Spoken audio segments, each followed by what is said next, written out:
Gracias.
What does this mean with the 125% tariffs on from China to the US? You think markets are gonna take this rough?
M2 money supply making new all-time high.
Picture this. At Aspen Dental, you can get dentures in days. Get back to smiling sooner with. And I believe that in America, I always tell this, and I'm just going to speak truth to power in this situation. It is crazy that America tells us to accept the self-defense claim of George Zimmerman, Cal Rittenhouse, and so many other people. But when the shoe is on the other foot, And that someone claim mic is. is on. I am all for people getting fair representation. I am all for a group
What's up?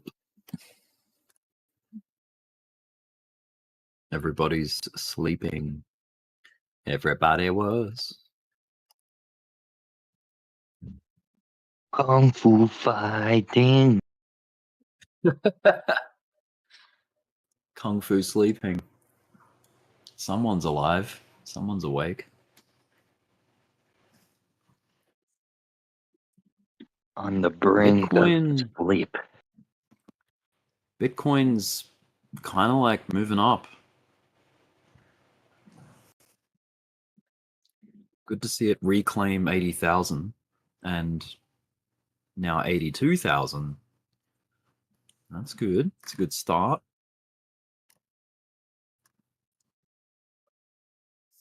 We need that market structure break to the upside. It'd be good to see it get like above 85K.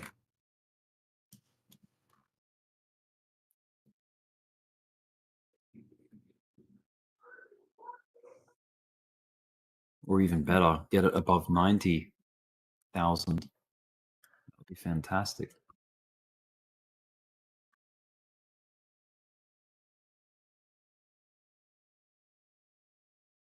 Yeah, that'd be good. I'm just not sure how the US is going to react with the 125% tariffs from China.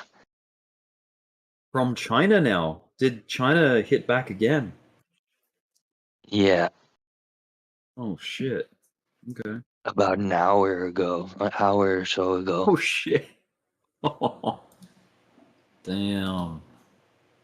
This time next month, 1,000% both ways. They're Yeah, just gonna so keep it's going to so be to where no trade will be even, like no trade will exist between the two countries. If Yeah, it but just keeps escalating. China said that even if the states raise tariffs after this increase, they will not impose any more tariffs. Oh, okay. So they've found like That's the maximum an for end point. Okay. unless if the states did something different, like banning imports from China. Yeah, that would ruin China, or it would severely like cut back on their growth. You know, their profit making.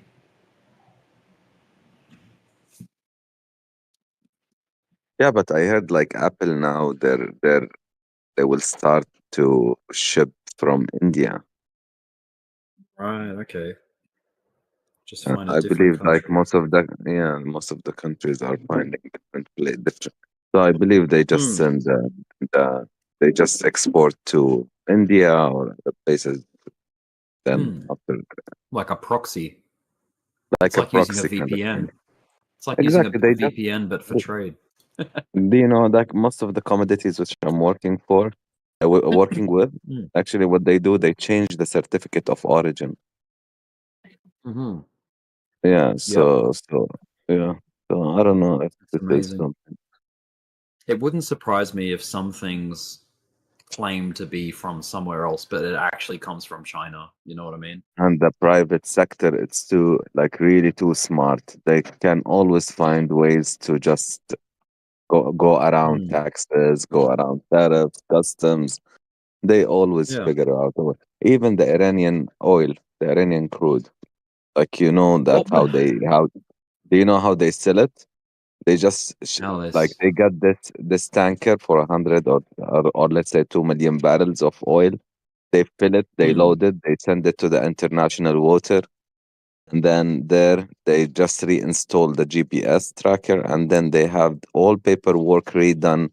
Like if it's they just do it like if as if it's Omani or UAE or Iraqi, and then they blend this oil with let's say 100,000 barrel from those countries in order to change the DNA of that oil, and then they sell it across the globe. Like even this oil can go even to the states without the states noticing. Interesting. Yeah, it's so interesting. because they want to go around sanctions. I Venezuela wonder is what would doing the same. happen. I wonder what would happen if all trade tariffs, like it just all was zero, like there was no tariffs, there was no tax on trade. It was just all free open trade. Surely that would be good for everybody, right? No.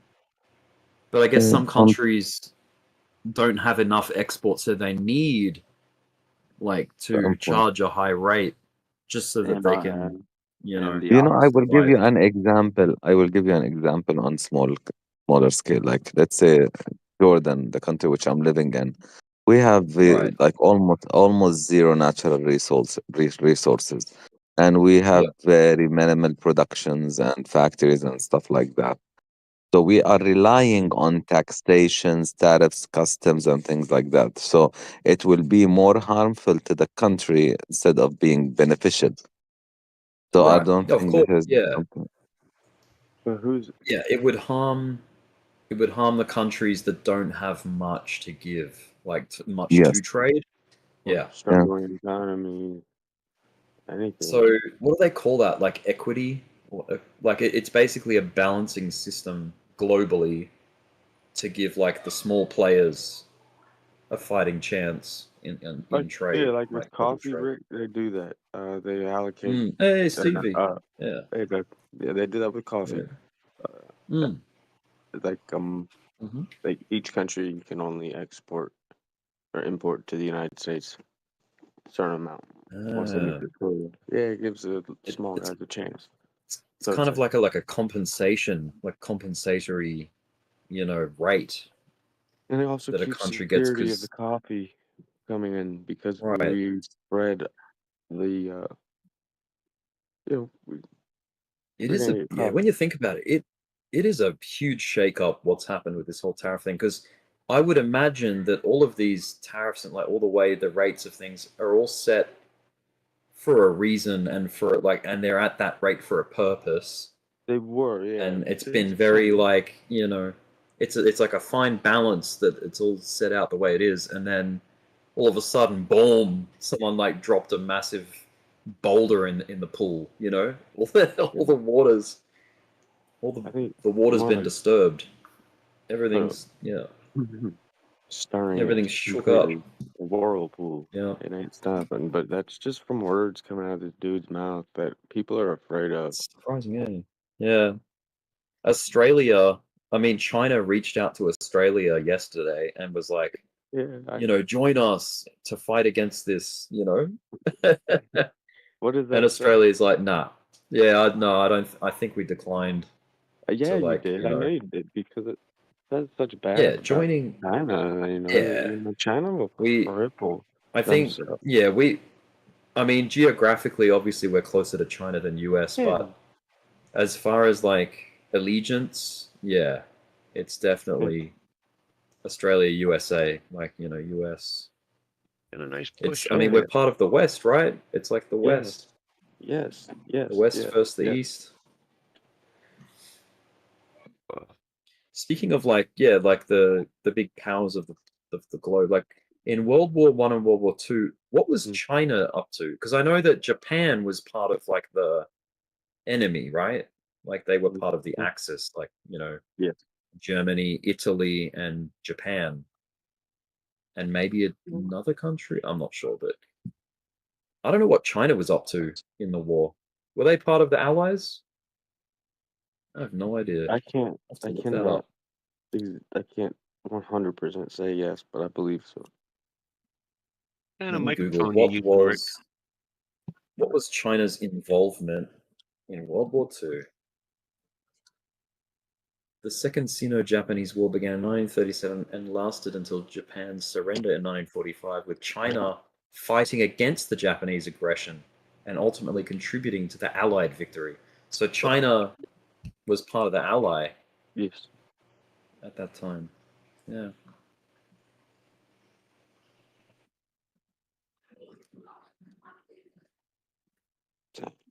What did Block Ooh. said about the movement? Are we going up, going down, moving sideways? Oh, Dbloc? Mhm. I don't know. I haven't heard the latest. Sure. There's a CME gap at what, 83.85. Looks like we could be heading for that, maybe. So we're doing a higher high. This is what he's referring to. It gets me though. Look at dominance pushing up still, man. There's no break on that.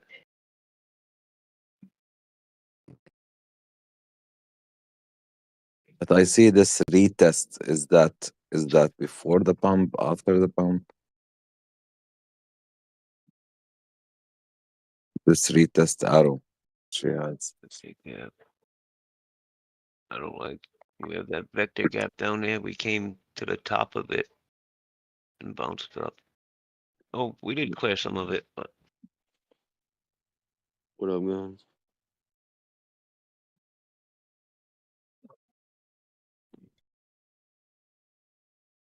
it doesn't look too bad right now. Well, it's a Friday. Yeah.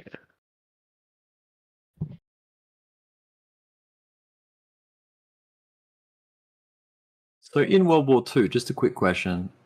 Germany, Japan, Italy, they were the axis of evil, right? So Fucking Germany right. had Hitler, Italy had Mussolini. Who did Japan have? Who was the Japanese bad guy, so to speak? Fuck if I know. Minamoto.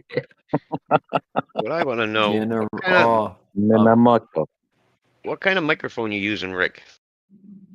It's a Yeti Blue. Yeti? Yeah, So you it's like sound sound great. I don't. Hey. Out of Thanks, bro. everybody, you Yeah, look like you. I'm like, wow, he sounds so good. yeah, I paid enough money for it, so yeah, it should sound pretty good. Yeti It's Blue. just it's a condenser microphone, so Is that the one that's like like- a ball? No. no, that's the. I'm not sure what they call that one, but Oh, I'll look it up. Yeah, you do sound good. yeah, Yeti Blue, and it's the black Hey, model. man, have So you it's like all seen black. Rick? Sounds good. He looks even better though. Oh, but out of everybody on here, he sounds the best all the time. I'm like, wow. I have to find out what Hey. kind of microphone he's using. Nice and crisp Let me and put. clear. Oh, I'm gonna post it in general chat, just Oh, general okay, chat. okay. Text channel. That's what it is there. It's called Yeti Blue Blue. Yeti.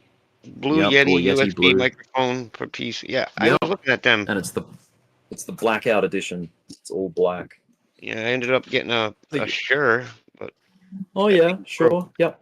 no, I went for Shure, and then I got a Rode pod mic now, and it's not Yeah. working, and they will not repair it for me. So Are it those costs- condenser microphones? Because this one's a condenser mic. I have no idea, man. Yeah. The condensers are the ones that look like the old classic, like Elvis Presley microphone. You know what I mean? That's Yeah. what they used to look like. I'll put a picture of that. Oh, Like yeah. they're sort of these like little boxy shaped things. Yeah, but I remember, the Yeti one. I did a lot of research on that one and everything. I almost went with that Yeah. one. It's been pretty good. I think Fly has one of those too. Fly recommended the Yeti. He loves Yeah. that's from They're good Logitech, for. right? No, it's a different company. Oh, It's is it? they're just. I think the company's called Yeti. Yeti microphones. Yeah, but Logitech makes it. Yeah, Logitech Blue Yeti. Really? No, mine doesn't say Logitech anywhere No, on the box. No, why don't just say Blue Yeti? It's a US. it's the company's called Blue. Sorry, BLUE is the company. Yeah, Oh, and it's the okay. Yeti is Oh, all the right, never model. mind. Yeah, there's a different one. Yeah, Logitech has a Blue Yeti. really? Yeah. I'm gonna look that up. Yeah, I was looking at one right now. Logitech Blue Yeti. Unless they bought They like the did. Yeah, they name. picked them up 2 years ago. Oh, did they? Okay, Yeah. I had no idea. When Yeah, I I bought remember, it, it was not Logitech, but that's cool. yeah, I remember I Fly don't was believe they're making them, recommending this one. but they're actually they absorbed the company. That's it. Wow. Okay. Maybe Yeah, they saw them too much of a threat. Like the product was just too good. They're yeah, like, nah, let's buy take them away the out. competition by buying them. Take out the yeah. Yeah, Logic, they're Logic, good microphones. yeah. Fantastic. Yeah, I'm pretty happy with it. That's what happened. Logitech bought them out. Yeah, Yeah, it must have. They must have bought the naming and yeah, about 2 years Yeah. ago. right. Okay. Just like Yeah, I had no idea. ain't nothing little Alexa can't give you. You know what I'm saying? I'm just kidding. Yeah, I think I'm gonna. Yeah, Gold, baby. Gold, gold, gold. I don't need to research it because I hear you with it and you sound great. So I think that's the next microphone, man. You're thinking that other one you're thinking of is called the Snowball. Yeah. The blue Snowball. Yeah, the ball one. Hmm. I'm not sure how they're cheaper. It's a cheaper product. Yeah. Yeah. Well, I thought I you were think gonna that, have like one of those expensive Shure microphones. I was like, no. You can like sort of unbolt this from the stand and Mhm. put it up on like an arm and make it Yeah, look all professional. You know what I mean? yeah, that's what You I would can do. do that. I have that set up. I Mm, just need it. Yeah, the boom. yeah, boom arm. I got one. You gotta have Nice. one. You got to complete your setup, even if you don't use it. And then like a pop filter, like Yeah. that sort of yeah. Like, I So always use the I headset think anyways, but sometimes it's nice yeah, to use just sitting at there. 'Cause I like to stand up this and thing walk doesn't around. really like pop like it does a. I mean, what I mean is it does a pretty good job of filtering out sort of unwanted noises and Yeah. sounds. But I also run it.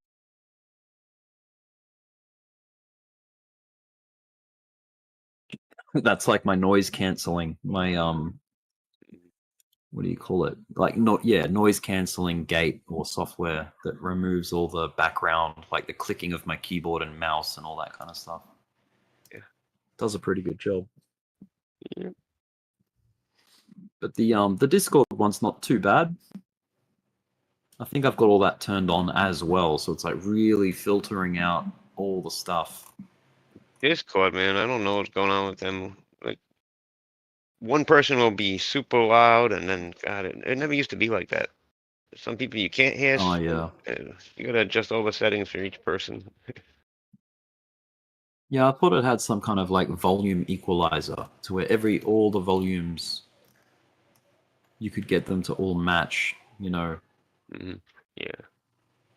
a decibel reading or whatever. Good.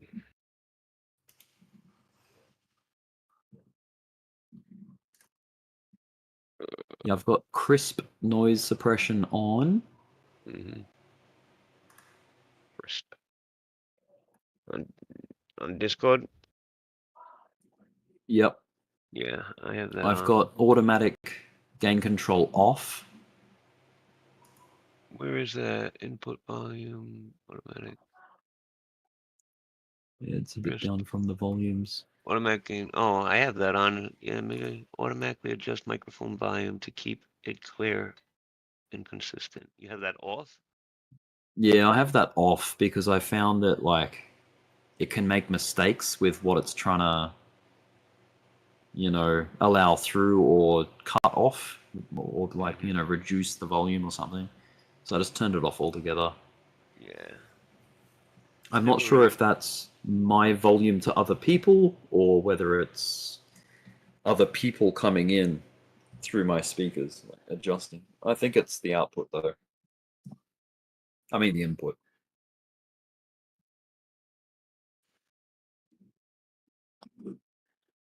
I've got echo cancellation on, Yeah. noise suppression crisp, Yep. but pretty much everything else is off. Oh, the volume.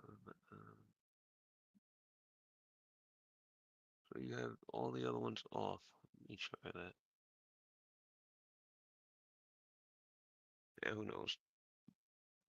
I don't know what it's like with echo cancellation off. Maybe I should test it. I don't know. Yeah. I Any put it on 'cause any used to- differences there? I don't. I Think don't know if so. there's any. Yeah, I think echo cancellation helps when you're using speakers rather than a headset. Oh yeah, no, But no. it shouldn't. You do have like a little echo right now. You have it. Oh, Yeah. okay. Let me turn it back on then. I'll turn it back on. Yeah, you do sound like you're in a tunnel. That's Yeah, it's weird. yeah. What if I turn noise suppression off, like all of it, just off? Does that sound any different? Can you hear things in the Yeah. background?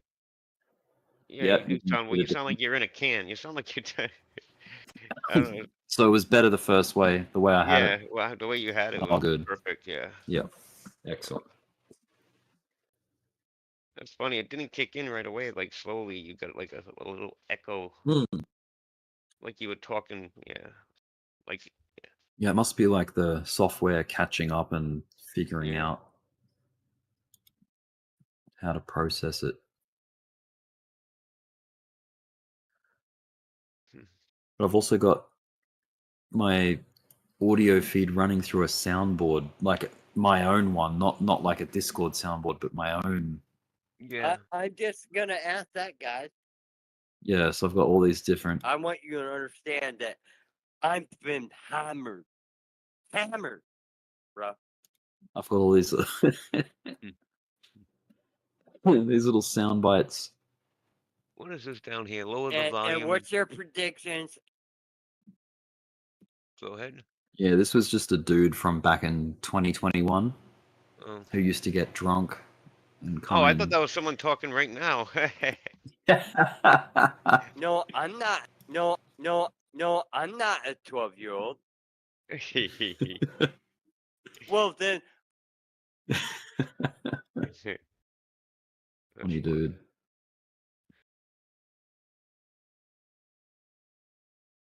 Wow. Almost 6 a.m. They're To calling the for twist. snow. God.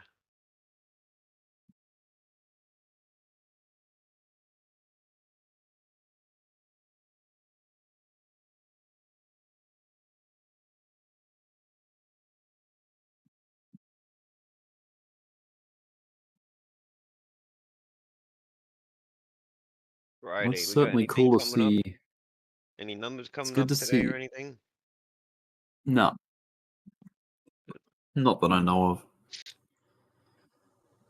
What's today? It's April the 11th for me. Yeah. You guys are waking up to April 11th. Oh, Yeah. I lied. There's PPI coming out. That's what. Producer Price Index. Yeah, PPI.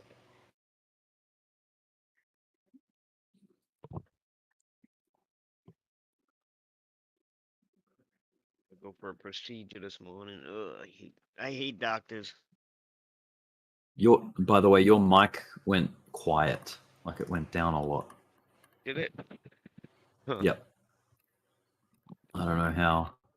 I was playing with those buttons. I shut something off. I forget which one, cause. But then I have these buttons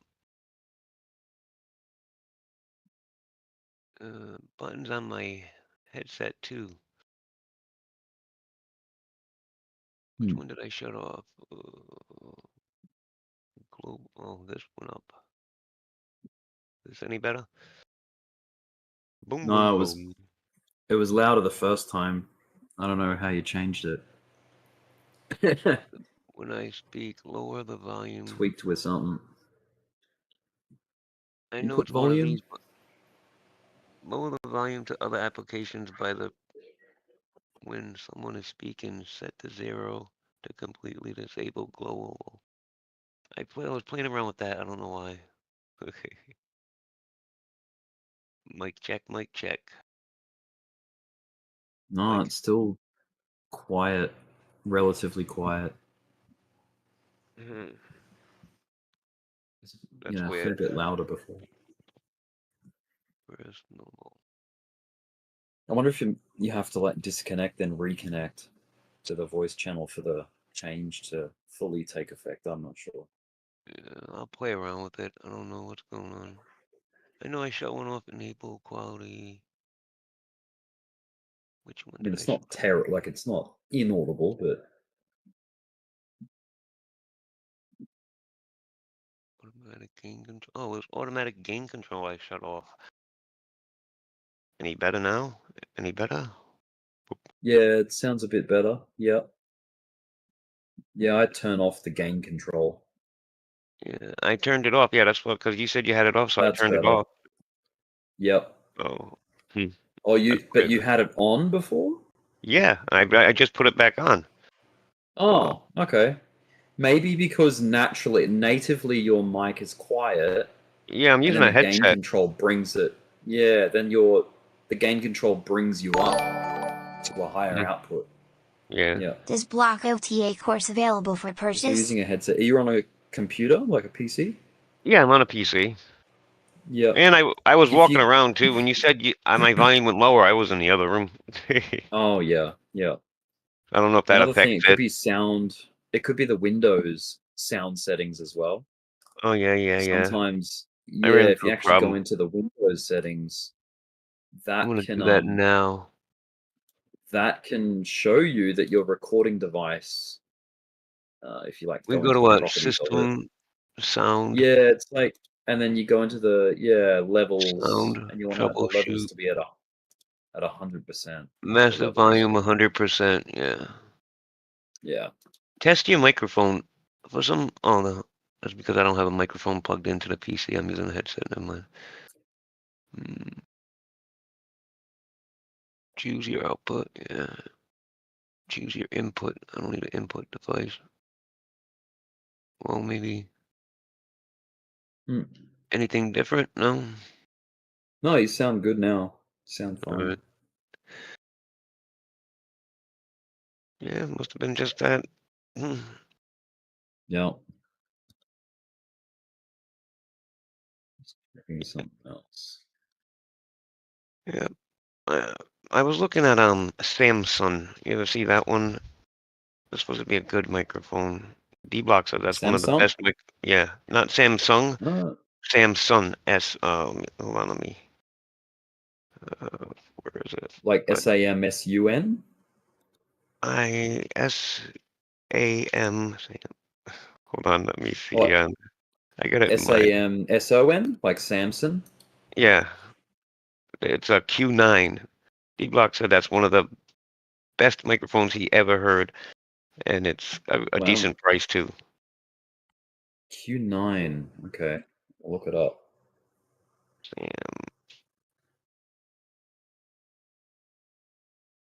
Oh, Samsung. Yeah, Yeah, Samsung. Samsung, yeah, Q9U, right? I think that's it. Yeah, I see Yeah, it. it's Yeah. not a bad price either. $139. Hmm. And It almost looks like a shotgun microphone because it's like, cylindrical and long. oh, here it is right here. Samsung Q9U XLR USB dynamic broadcasting microphone. That's the one. Cool. That's the one. Yeah. It looks like my Rode podcast mic. Yeah, I was looking into that one. Hmm. Yeah, Dbloc, yeah. Dbloc said it's one of the best sounding ones for the price too. He said he was talking to someone and he used it and he was amazed. D-Block's mic is pretty good too. Like his sound quality is real nice. I think I forget what he's. I think he's just using headphones. I think he said. I don't know. Oh, okay. Yeah. Yeah, I've been thinking about getting like a soundboard too, whatever you call that thing. Yeah. Mine's Sound Ducks. Yeah, it's nice to have Yeah. more buttons to play with.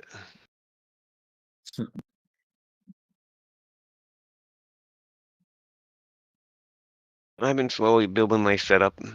Add. Cool. Right now Well, I that's the got best way to do it. I Just got over three time. 35-inch ultra wides. I want one for. I'm looking for a vertical monitor.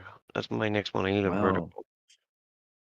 But You know what I because was looking at today what was that? is like graphics cards Mm-hmm. and 4K gaming monitors, like so 250 hertz refresh rate at 4K, and the NVIDIA GPUs, it's the 5 series, so like the 5060, the 5070.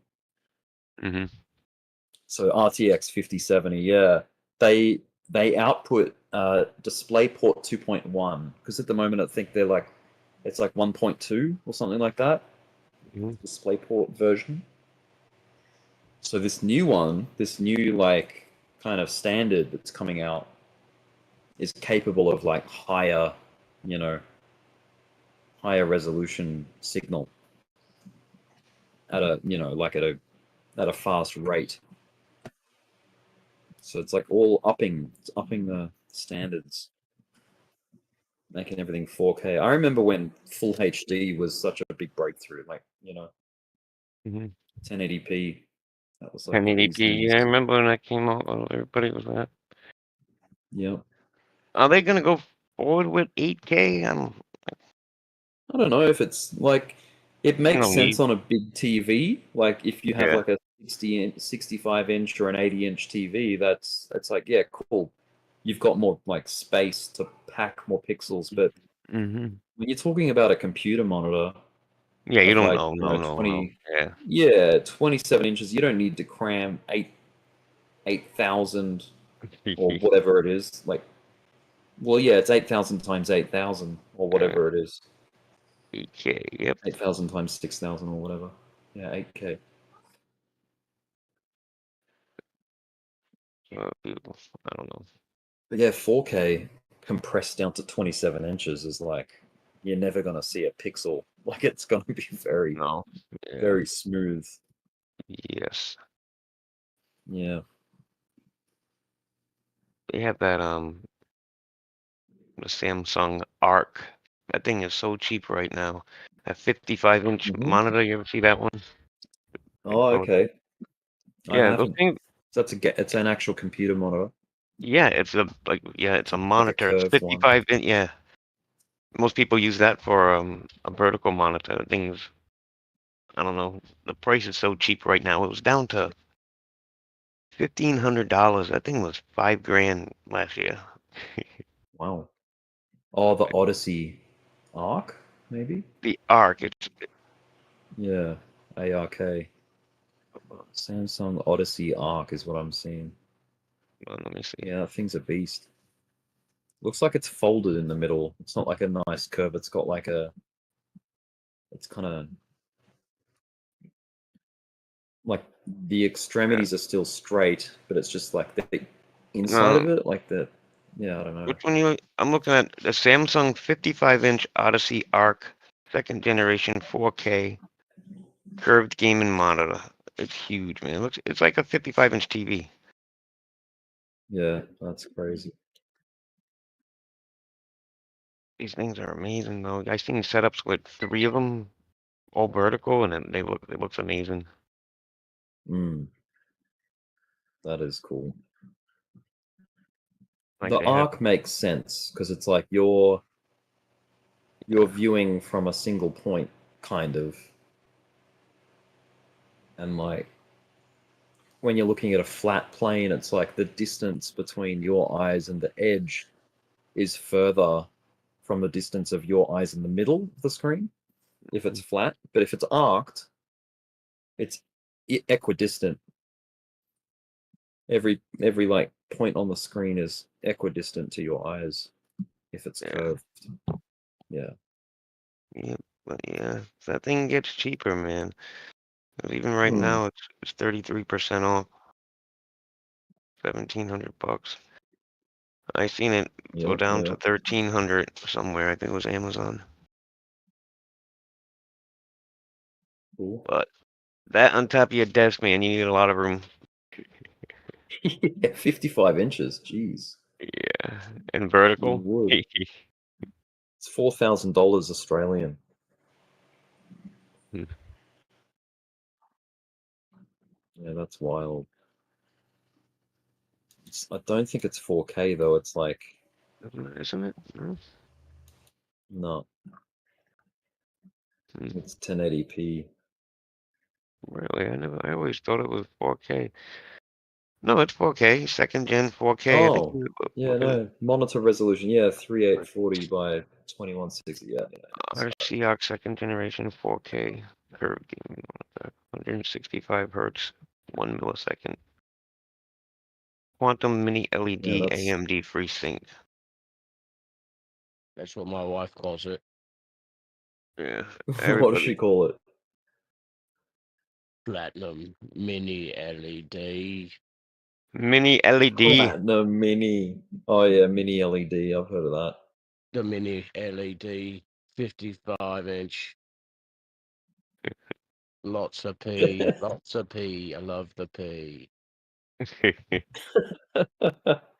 I'm taking a quick TT and then I pull out my P. Sorry, I just woke up and I wasn't liquidated. Just feeling good. Oh, well, you're in a short? Yay! You're in a short? No, I have a bunch of longs and Oh, but they're yeah. from way down, like the first W. Well, I guess on Dbloc's chart, they're way down there. Okay. I should Yeah. close them all because it's probably about to turn around on me. Never know. Mm. 6 in the morning. See what happens when market open. It's been doing that. It will dip before market open. It'll go, and then market open, and it rips back up. Like the news for crypto has been bullish still, hasn't it? And I Trump don't pausing know about any for of night. them. Trump pausing the tariffs and God, I haven't been following the news. I've been so busy. No, the pausing of the tariffs. Yeah. That's a When he classic. when he That's like I don't know exactly how what I said. I'm gonna bring the stick. I'm gonna dangle the carrot. And how I'm gonna the the regular stick. market do yesterday. I'll slap you with the stick, and then just kidding. I'll give you the carrot in 6 months. Okay.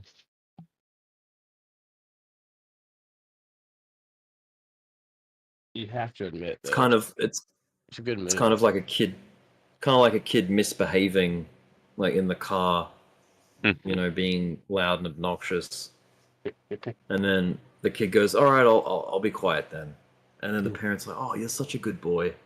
I'm Oh, a you're so good boy. good. Right. Oh, you fixed it. Oh, you're so good." Yeah. And then when we get there, we beat the shit out of that kid. Here's the carrot. Here's the carrot. It's the stick. I don't know. No, I mean it does play with what the markets are doing right now, though. You know what I mean? They just get everyone a little frazzled. Yeah. Spike the punch with a little bit of LSD, and then tell them it's gonna be fine. Oh no, wait, the hammer's not dropping for another 6 months. We're good. We're good. Just keep it going. I don't know if that's a good analogy. It sounds like a fun experiment, though.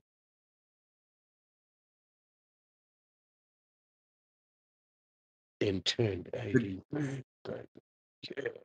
I think crypto's kind of getting fatigue from not knowing what comes next with Trump. Like, it'll be all like, you know, sunshine and rainbows and roses and looking good, and all of a sudden, boom, like the stock market's falling because of whatever tariffs, and it's like, oh no, it's just there's no like night, like you don't know what you're gonna get next week kind of thing, which spooks everyone.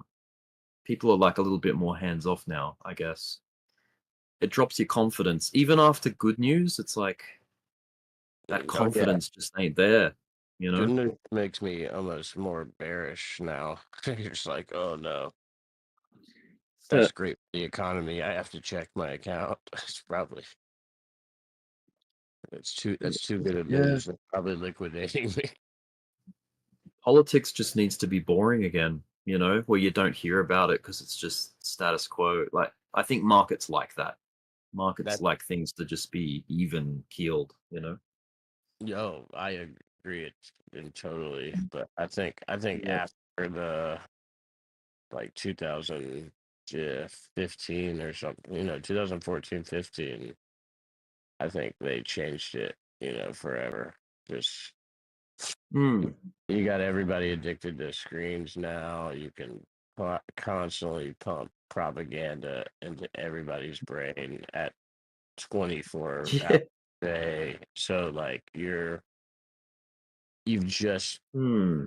been experimenting on this thing for hundreds of years, and then you just hit like the light bulb moment where you're like, okay, this is the perfect thing. This keeps the sheep rattled. They're Yeah. all mad at each other. They're never gonna come looking up the wolf's ass. And that's why, like, I don't even vote, because I'm a felon, but I don't believe in it anyways. I think it's all a TV show. But it's like, since the whole thing with Trump came into office, I always just say this has nothing to do with anything he's said, done, politics, business, nothing like that. I say he's the most successful person that they've put in the chair just because of what it represents and the fact that now, like what you just said about the status quo is boring. Like before that, Hmm. when I was growing up, it was politics is boring. You only care about it once every 4 years for a few months, Yeah. and your parents, Yeah. Like when they're yeah, exactly. campaigning. Yeah.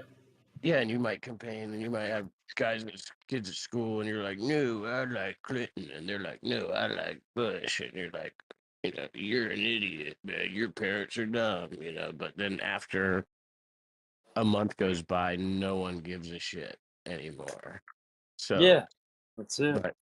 but after like I said, I'm just throwing a ballpark number. After like the Obama Trump, somewhere in that range, like the cabal, I like to call them, they hit their Yeah. stride. They were like, "Oh shit, this is it," because they got him in there, and you manage. Because I told my mom, I'm like, "Look, you've." She doesn't talk to any of her old friends. This that you have all the people on Facebook are like, "Believe me, if you voted red, or whatever it is." Anybody trading Ondo? White Ondo just have a big, huge wick up to 97. God, news must have came out on Ondo. No idea. That thing was like a 15% candle. Jeez, out of nowhere. Came back down, but that's a Virtuals big just candle. I gotta look. Okay, I gotta look on smart there. to trade me. What's going on with Ondo? virtuals just Tell you pumped. I tell you what's actually weathered quite well, like during all this market turmoil, has been fart coin. It's actually come up. Like it's done some, which is surprising, right? Because it's like, No, no pun intended, it's a shit coin. no, it's Well, ironic. I no, mean, mind share basically. It's got just so many like I don't know. Gosh, Rick was on here the other night, and I Oh, think a girl had come in the room or something and said oh, something, walked away, and then he was like, yeah, she doesn't know anything about crypto, but she wants to buy fart coin. Ondo just got listed on Binance has announced the result of the second batch of the vote list and will list Ondo, big time, and virtual. oh, okay. Too bad big time what's his name likes that token I'm not, Ooh, not about the but I short. don't I'm in Ondo. I have it on my screen and I've seen that huge candle. I was like, what the Ooh, about the short. Yep. I was like, we'll come back down. That's just it God, too bad you couldn't have caught the top of that because it went to 97. I don't know. It could be. You could be okay. I It could sometimes reach finance isn't as bad, but it's like if it's if it was like which it's already on there, but if it was the coin, they were like listing on Coinbase, I'd be like, sure. Ruh-roh. Yeah, that was like a 14% 1 minute candle. Pew! It came back down. It took like a lot of it back down. It would have been impossible to try to catch the top of that. Well, what is happening now, though? So we've broken because I fell asleep. Like, we were.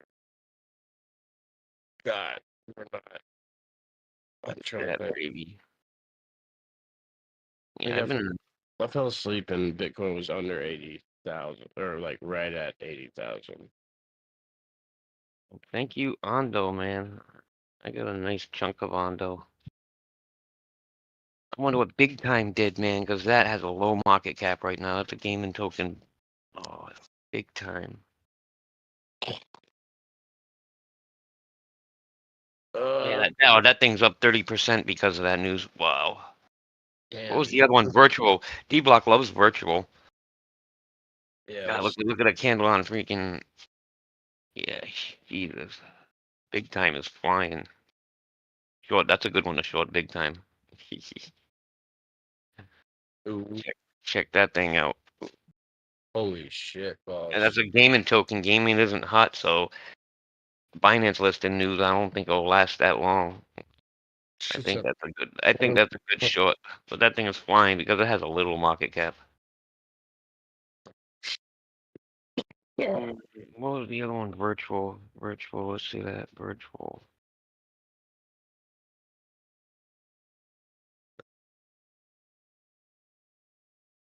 I know Dbloc has a lot of virtual. Yeah, that. Yep, same thing. All three of those tokens look like identical on that on the 1 minute. Oh my They god, all got a huge candle. that And way. Virtual's 15% up from that. But Big Time got the biggest push, and Ondo's doing all right. Oh, Ondo's about to take that whole candle back. Yeah, no, they're big time. Looks like it's about to get that rest of that wick to the top side. Well, it might be coming back now. Shit, So, hopefully someone was on there. I know Emad used to always love trading. I hope he wasn't in a short. That just wrecked a lot of shorts, whoever was shorting those three tokens. no, I don't think he was shorting any of those. He usually finds like me and him were shorting Tut a while ago and Form. But I know And he was in Big Time for a long time. I think time, yeah, it does look pretty And that's short. good news for virtuals too. I know Dbloc loves virtuals. That's one of his tokens. But Ondo, that's good for Ondo. Ondo has some big stuff coming. There's big things coming for Ondo. With all this tokenization and stuff. We think Bitcoin's gonna make it to target 2. I mean, that would be the SI high. Yeah, that's What's what I'm up, thinking. guys? Because we got that CME gap up there to close too. We could close that up there at 83. It would be 84, like 80.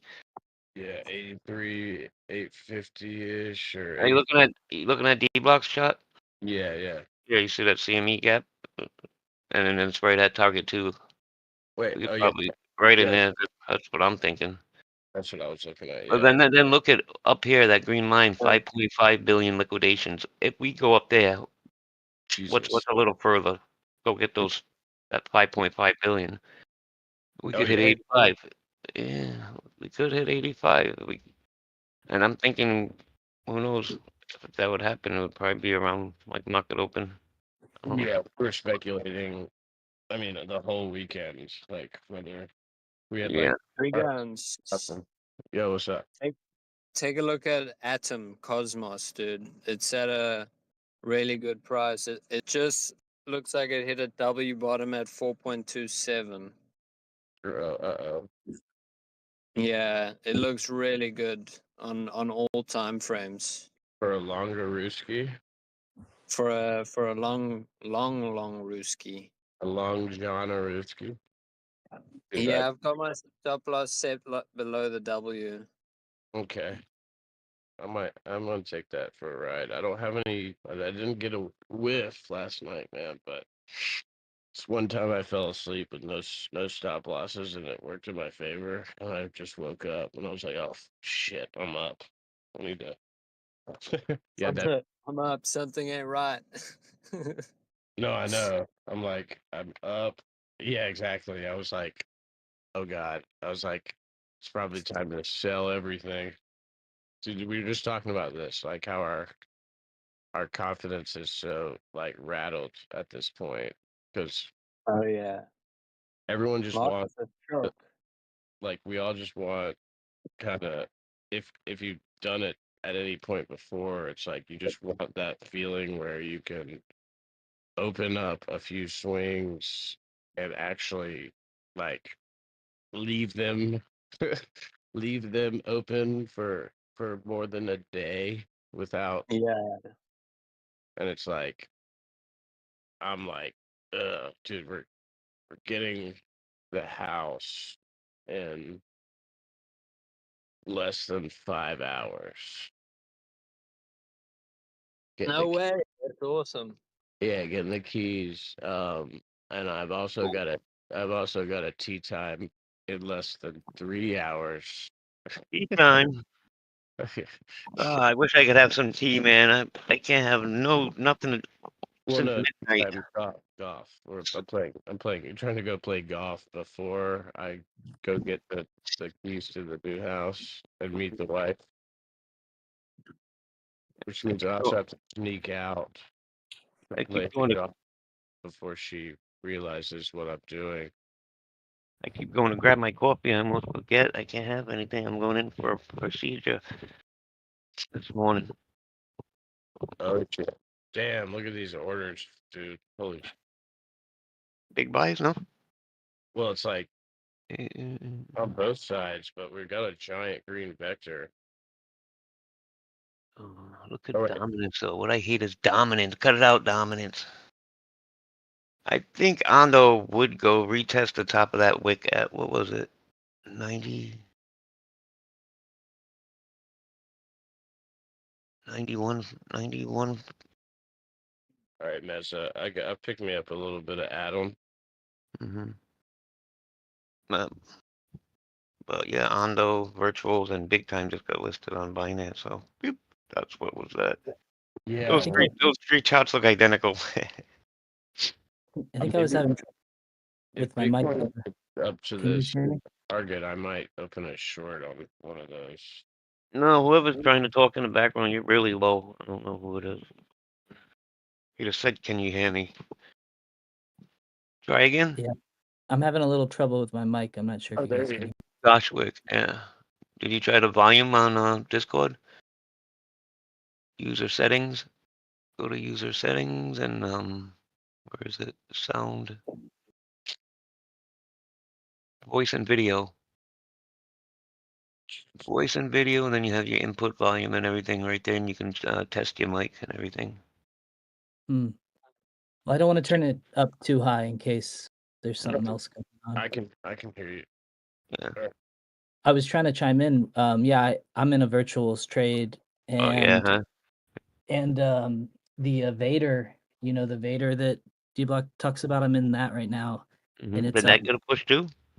yeah, all my virtual stuff right now is doing good. How big was that candle on virtuals when that news came out? It was, let me measure it. Hold on. Like 25% something. That was a huge candle. Yeah, 24%. Nice, nice. Yeah. Oh, I'm about to short. Oh, I'm about to short this so hard. I know. Ando did come back and took more than half of that, but it's heading back up. I think it's gonna retest the top. Usually does. Tries to go clear. I don't have the vectors on, but it must have left a huge green vector. Oh, the red vector too. Yeah, Bitcoin's up at the silo now. I imagine. I don't know. I think once it starts turning over, I bet you everything. Where's dominance? Yeah, dominance has been going climbing. Granted, it could just come if dominance starts going down though. When Bitcoin turns over, everything else could. What's ETH doing? I guess that would be the. Yeah, we need ETH to do something so that dominance can damn drop, man. Yeah, ETH was looked. It looks like it was kind of going back into like like what it should do. Because I mean, if ETH has been it bottomed out, like which I don't know. I'm just saying hypothetically, if it bottomed out with that big sell off Sunday, Monday, whatever, then it's been kind of it's been like weak. I don't know if that's a good word, but like during this Bitcoin recovery, I noticed it stayed under 16. So it could go along with like, remember when ETH BTC bottoms, then they have to stop QT or start QE or both, and then he said ETH USD would still bleed for a little bit until like they really stop the QT and then it goes up. And right now it seemed like it's in that kind of like everything had its bounce and it feels like it's bouncing a lot slower than those are. What's it at right now? Hold on. I've got it. Trade. Yes, he's still at 1563. And I think on one of the relief bounces it was up over 16, and it jumped back like it hasn't. It's been stuck in this 1530 to 1560. So lots of red on the tape. I don't know that. What time is it now? Fucking. Oh, sorry, I forgot on YouTube. That's a word. What was your entry for Atom?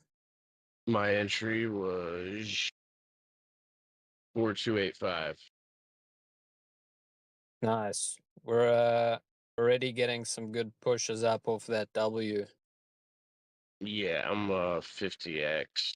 About a $933 position. I'm up 11%. Nice. I took a 50x on that as well. But yeah, I liked it because everything else has been kind of ripping, and Atom has Yeah, actually still been putting in that W. yeah. The second I went to it, I just saw like red, and I saw a W, and not just a giant green. I know. And then you go to like the daily and the weekly, and it's like, okay, this does look pretty nice. Yeah, yeah. Damn, my entry on Bitcoin for this last leverage thing, which I was going nuts right before I passed out. It's like 79. I think it started at 79 and it's averaged up to 79.8 right now. But it's like a $6,000 position. I think we're on our way to 90K. And I, then retrace back to the psychological of 85. yeah, I definitely see that. I think we're gonna maybe. I mean, me and I think was that Looney. We were talking about it. Possibly it's gonna hit. I mean, just we think it's probably gonna get up to this CME gap, which is right at target 2, right at his where the psych high, psych low was set. Was that 87-ish? No, that's like before that. That's just on Dbloc. It's 83.8 ish. So Okay. we're at the side low now. I mean, we're like $1,000 away from this, and then right above that is those 5 billion licks that were above the trap last time. So I think if we have enough momentum going through that seat, there's so many licks up here, dude. Yeah, man, we haven't claimed that 5.5 for so long, and they've literally since that weekend trap that we just fell out of early. Right. Yeah. They've just been chilling, bro. They've been earning money. So But keep in mind, if they want to trap people today, I think if they hit those 5 billion licks, then they have to commit to trapping it up there, like where everything's yeah, at the leg. If they don't, if they keep it under 80, if they keep it under 84.5, they can max pain a bunch. Like I think this whole like month or whatever, and all this stuff, I think it's been kind of the max pain thing everybody talks about. So like if they keep it under that, then they're just gonna build that 5 billion will turn into 10 probably over the weekend or whatever. You know what I mean? They'll do what they're gonna do. But I can see that if we do get anywhere into those licks, like we're definitely gonna retest 90 and maybe set a higher trap. But I think more likely would be like they want think about how every short or whoever's in that 5 billion lick zone right now, they're feeling like they're geniuses.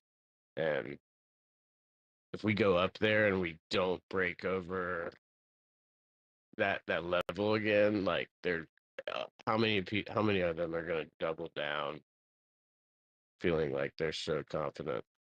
yeah, exactly. Like that 88, just above 88K.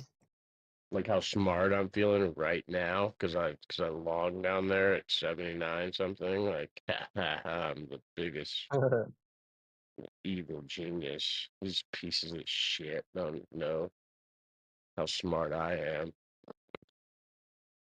I won the math Olympics. Okay, get out of my face. Got a math Olympic winner, first place coming through. Smart as Look God. out, market maker. He's so smart. He's so smart. Look at him. He won. And immediately the next day, I'm like, I'm so dumb. I'm so stupid. I messed up. Yeah. See, yeah, man. I mean, it is possible we get rejected off 85 because that is still the trend line from the all-time highs.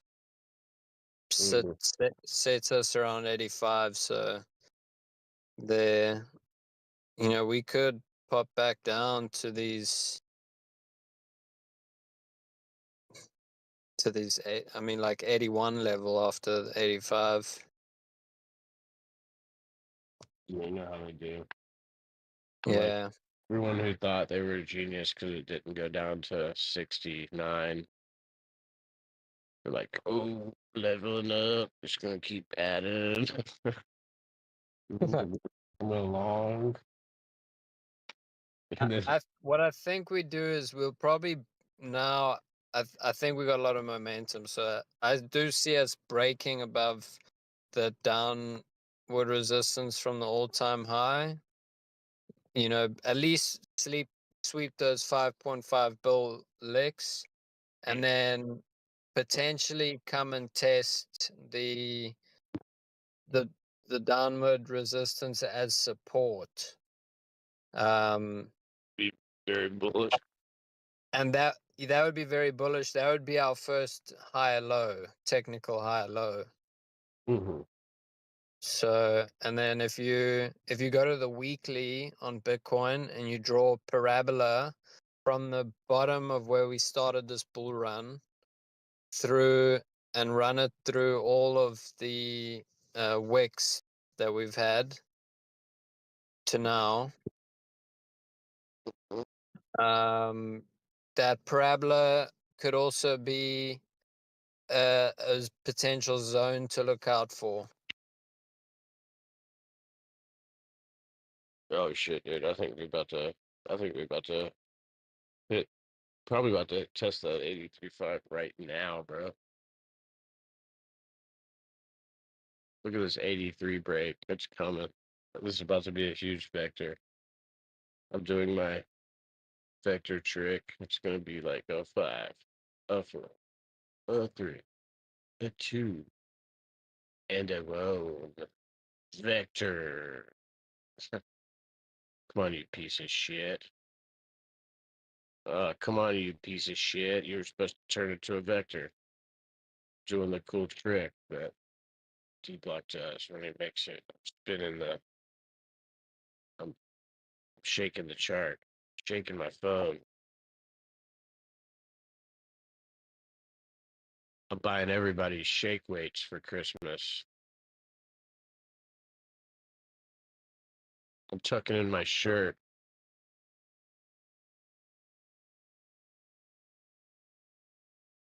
Yeah, I'm tucking in my shirt now. It's a thing. Get over it.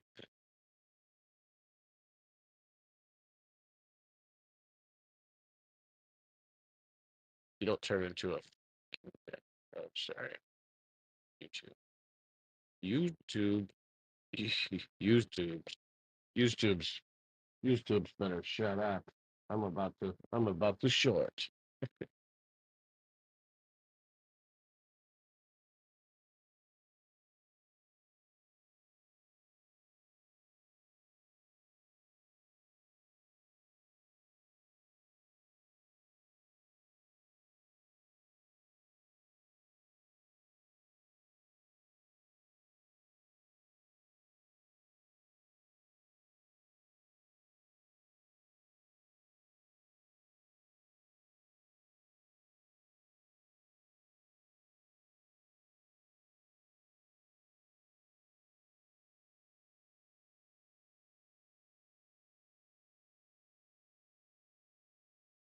Mm, I'm about to- What happened to my volume?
Check, check, check.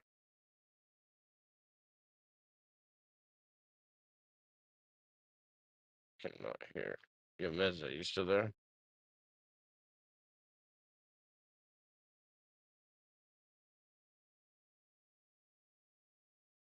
Check. I cannot hear anything. I can't hear you.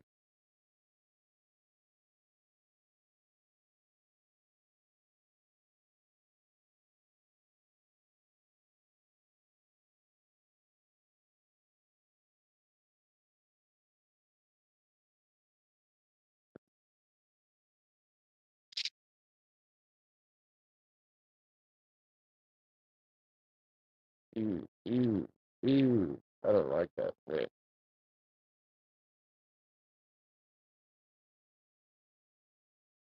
But I'm in a just like that. Damn, that's a crazy. That's a, it did turn into a vector. It's the other thing.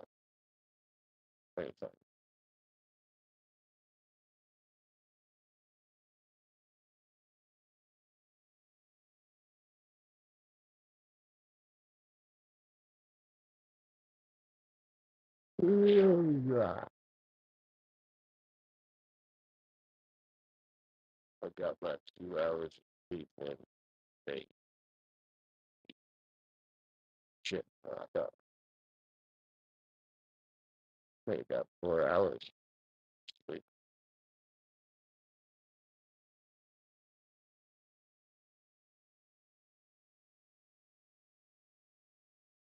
After 40 hours. So. I told you this is gonna be a vector. It's not the shape of fun. Be vector and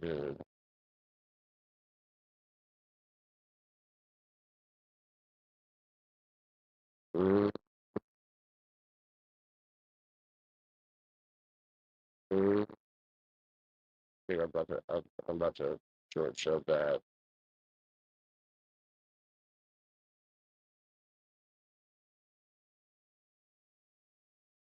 I'll ruin everything with this short. You don't watch me ruin someone's life real quick.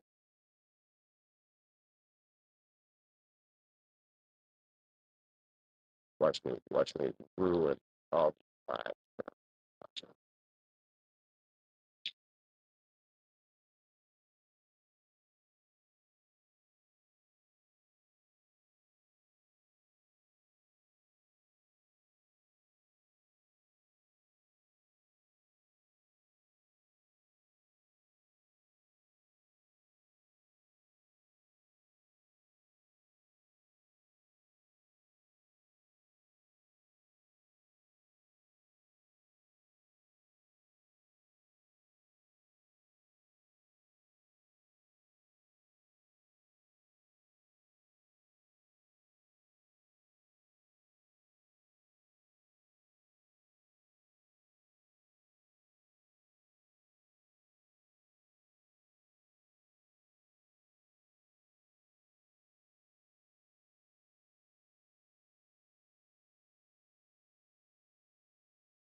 Hello, anyone home?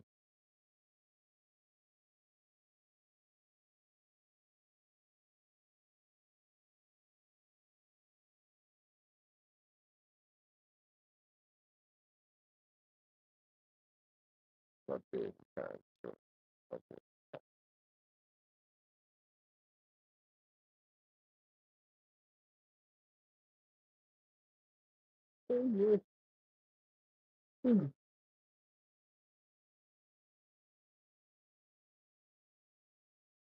Keep time, keep time, keep time. You're gonna get this so short. Time.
Look at Jasmine.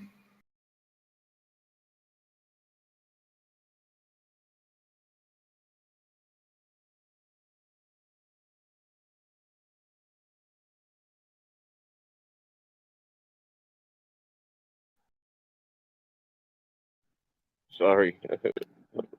I decided to take a walk and there's so many cars driving by me.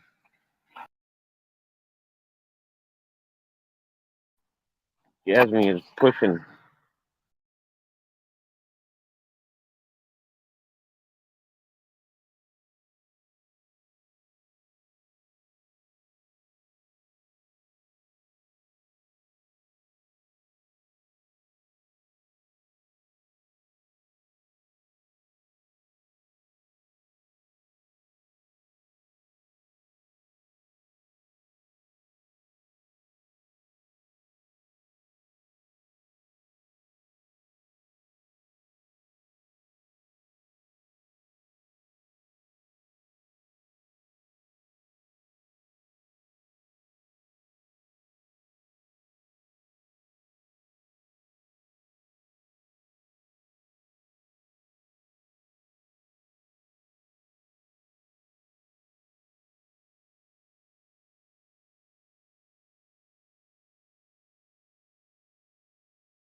What are we doing? Looking good, looking good. Want Under to go back up, baby. Go back. Go back at the 91. I'm thinking about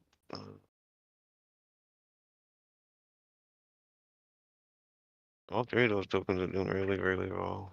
Really, really well.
Jennifer's up 13%.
Big buys coming in. Let's go.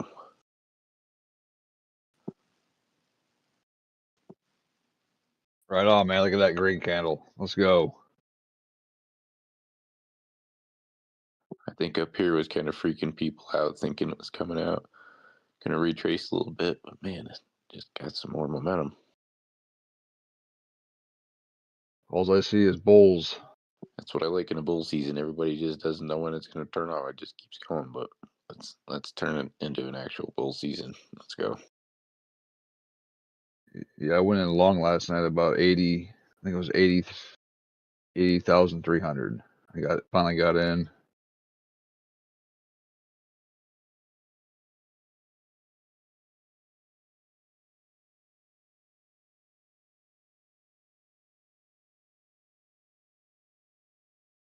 Don't get too excited, gentlemen. It just I might know. be the I hear you. 930 spike. I'm just But starting to it is remember that we exciting are to in a look bull at, market. though. I'm just always excited to remember that it's going to come back and keep going to come back like it's done. But one of these times, it's going to leave everybody in the dust. Yep. I mean, look at it. Look at the trend. The uptrend Just is by a few $1,000, Doge will amazing. be up by a few cents, and it leaves people in the dust. They're like, I can't buy it more expensive by a few cents, and don't have as many Doge and don't have as much Bitcoin. I'm telling you, when these Nike swooshes after Nike swoosh are ready to take off, you might want to just forget the sell button for a little bit. But it's a tough thing to do when we've been through steps and stages like this. It's really a tough thing to do, properly set in areas, comfortably selling, comfortably getting back in. But how much you're really accumulating to assume the risk of it? I just been buying and holding. Pretty much. It might be a smart move from here.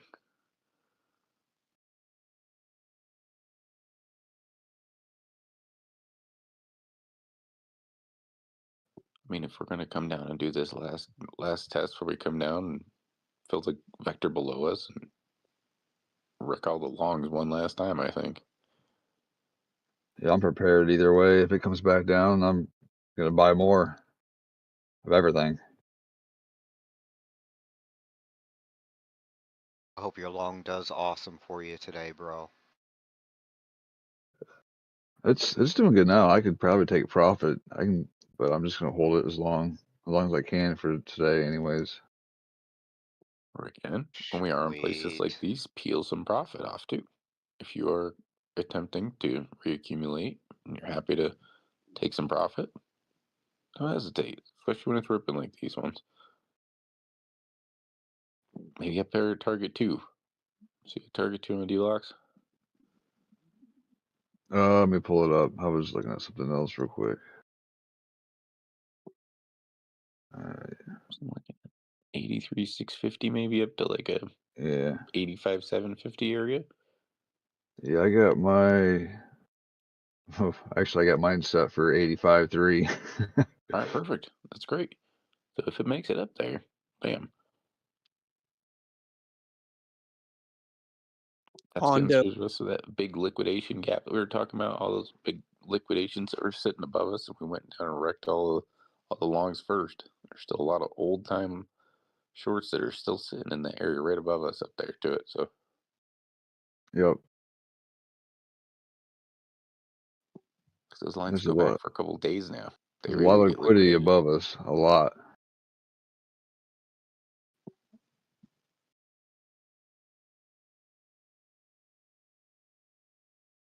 And you look at how long those have been sitting there. They've been sitting there for days.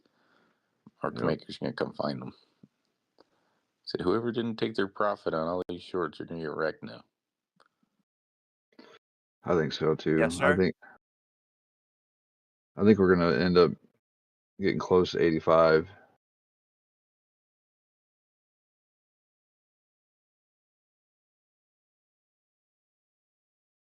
But anything can happen, man. It looks spicy now, and then 10 minutes later, it could be dumped right in our face. Past week has been rough on people with a bull mentality, and everybody that's sitting there with this bearish mentalities that's been sitting there clapping their hands, thinking they got this shit figured out. But watch out. Well, I mean, if you go look at the chart, it has done the exact same thing 3 times in a row now. Hit a dump, and then a pump, consolidated, dumped, consolidated, pumped, consolidated, dumped, consolidated, pumped. I could see us consolidate from this point on, and then probably dump on Monday, and then pump again to 85. It's got a nice little uptrend from that bottom down here, from that double bottom. I'm calling it a double bottom.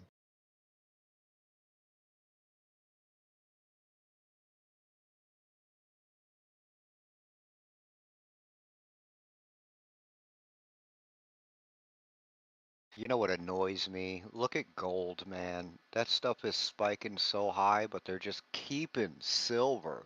Oh I yeah. mean, silver hasn't even cracked 32, while gold is just on the go, man. It's just so annoying, man.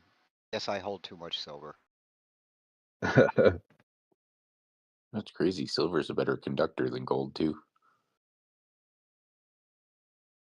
I know, and from my understanding, they pull less silver out of the ground than they do gold on an annual basis, but they just keep silver suppressed. I don't get it, bro. I gotta get better at leaving a runner, man. So that's what I'm gonna start working on. Instead of setting stop, basically sell limits, I'm just gonna start working on moving and adjusting my stop limit up behind stuff. So instead of selling too soon, I'm just gonna start working on scooching my stop limit closer to where I'm comfortable. You know what I'm trying to say? So instead of Yes, sir. just selling at the high points, I'm gonna work on scooching that stop limit up. That's my I'm problem too. I'm still working on finding a good entry. One day I find a good one, and the next day I get dumped in my face and lose everything. Really easy to make a good entry when you make the good exit, but the toughest thing in a bull market is when and where to take the correct exit to form Correct. a proper re-entry. It's a tough one.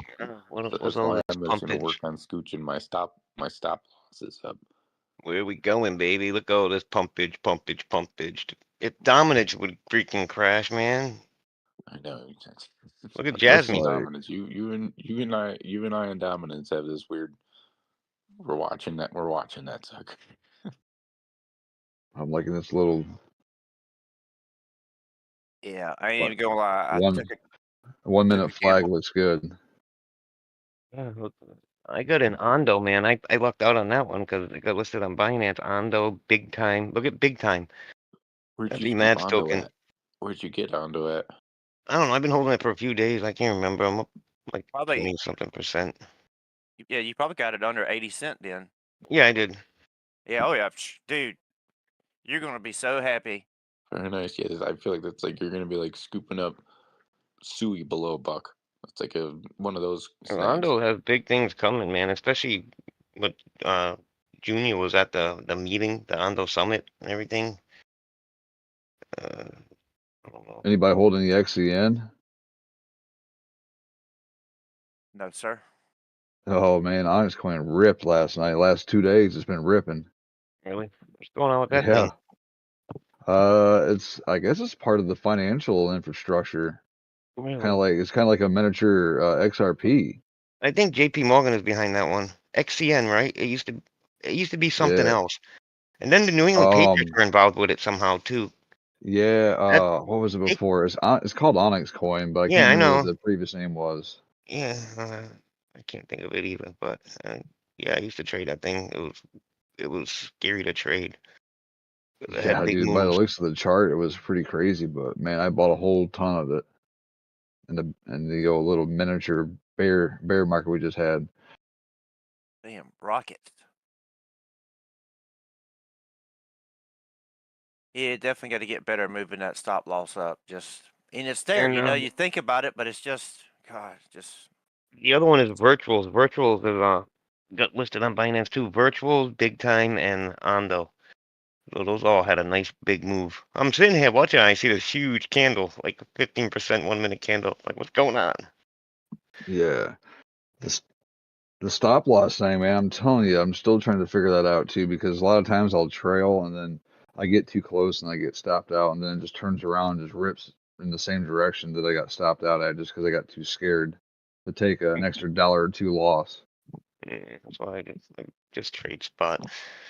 It's slower but safer. Yeah. I'm gonna go to leverage. I don't know. There you go. I backed down my leverage down to 10x. I I was got doing one. 100 there, and I could not hit it. That's probably why I was scared to make entries, because the range of error is so small. You start freaking out and you make bad decisions. Yes, you do. That's my problem. And then Mine too. I'm in and out, and then the price goes up, and then I chase it, and then it comes back down, and I chase it, and it's a disaster. Yeah. I thought I was the only one like that. No. Well, So I mean, I was trying. I have yesterday. Last night. I was going to get ready to do Asia and UK, and still did that wrong. But got it. I'm so scared of leverage, man. I remember back in the day, Matic, man. I first got into crypto too, and I'm like, "Oh, what's this? This leverage crap. Let me play with that." yeah, it's Yeah. nice. I mean, if I would have did the 100x leverage like I usually do, so the 10x I'd been up $300 right now. But I was having fun. I knew nothing about it. Then my God, my whole account got wiped out playing with leverage. I keep doing that too. I'd build it up and get about $400, Uh, $500, and then lose it all on one setting because I make a stupid I didn't decision. know anything, man. I just went in there on Matic. Matic was hot at the time too. It was making big moves. So, oh God. Yeah, they got me, man. They got Yeah. me.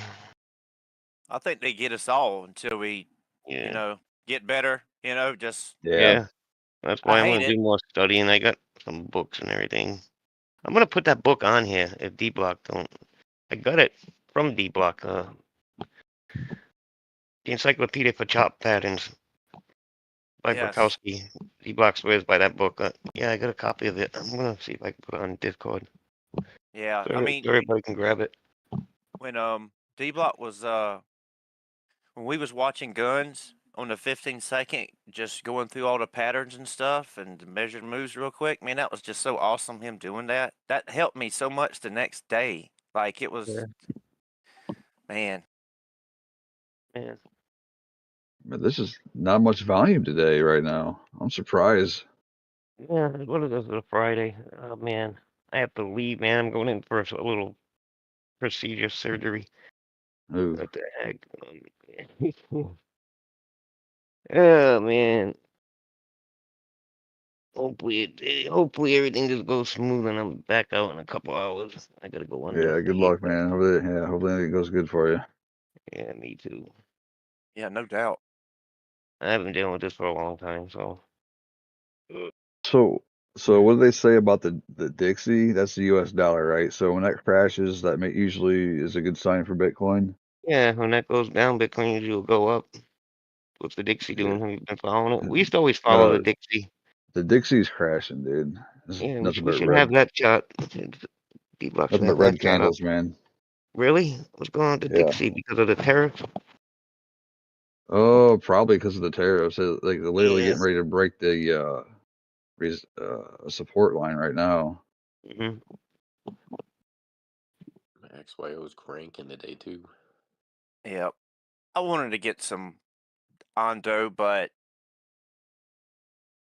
I just doubled down more on Sui instead of Ondo, but I wanted to get a bag of Ondo. When it dropped under 80 cents, it was, it was like, get it. That is a steal, my friend. Yes, sir, it was. So many people are stuck underwater with big time. I really do think there's going to be big things for Ondo, especially because I watched a lot of that summit, man, and the people that were there was people from XRP there. What's his name I from don't have XRP any was Ondo. there? I need to get some. Yeah, I think XRP and Ondo got somewhat of a relationship. That Yeah. J Chains guy, I know him a while, and he's been talking about that. And then when you got Trump Jr. at the Ondo summit too, talking and everything, man, I'm like, Yeah, I want to get some H bar too, man. But the Kraken Pro is where I do my spot buying at, and they don't Then have. they announced that expiring Ondo yet. chain and everything. I really think that they're gonna do something with Ondo for tokenization of like stocks and shit. I don't know what. It's got the name too, right? The design, everything. It just seems like a Yeah, winner. good. Yeah, they seem like they got a good team too. After I watched all that. What did it go to during that summit? It hit what, like 150, I think. Yes, sir. All-time high was what, like $3? I don't know. There's no Something too. releases for a whole nother year too. They're not releasing any tokens for a whole nother year, so I think it's a whole nother year. I gotta check again. Gotta pay attention Yeah. to that. The token unlocks too. That's one reason I didn't jump on it, because they did have a bunch of unlocks, I think, the last 4 or 5 months. Mm. Or 1 or 2 big ones, but I still like under 80.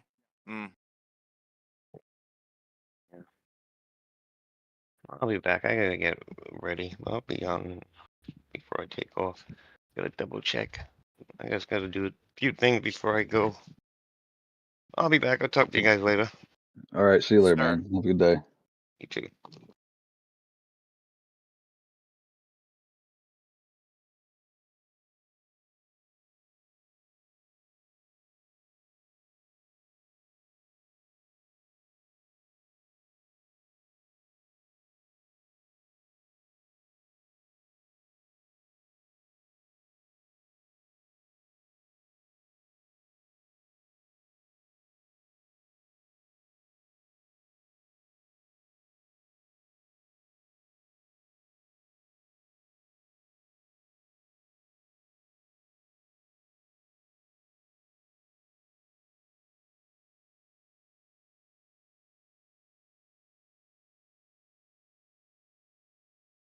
Well, what's it doing? Is it flagging out Bitcoin?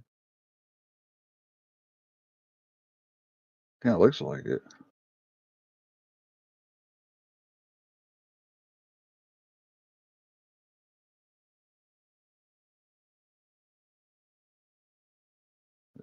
Descending wedge.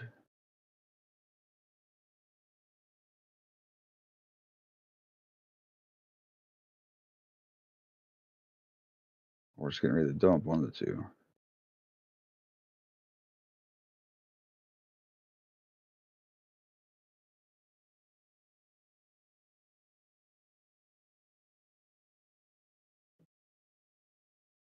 I mean, if you look at book map, you can see it. It's making it some kind of flag. Yeah. I've seen that flag pump out of the end of that, and then I've seen it dump out of the end of it. But since we're kind of in a bullish mode, I would think you'd have to favor the pump side of it, wouldn't you? Yeah, but I'm not doing nothing. I mean, I took I guess a gamble, but my market opened this morning, and but we had some strength. You know, we was geared up for a little pump this morning. I mean, I did a little bit of cheating, but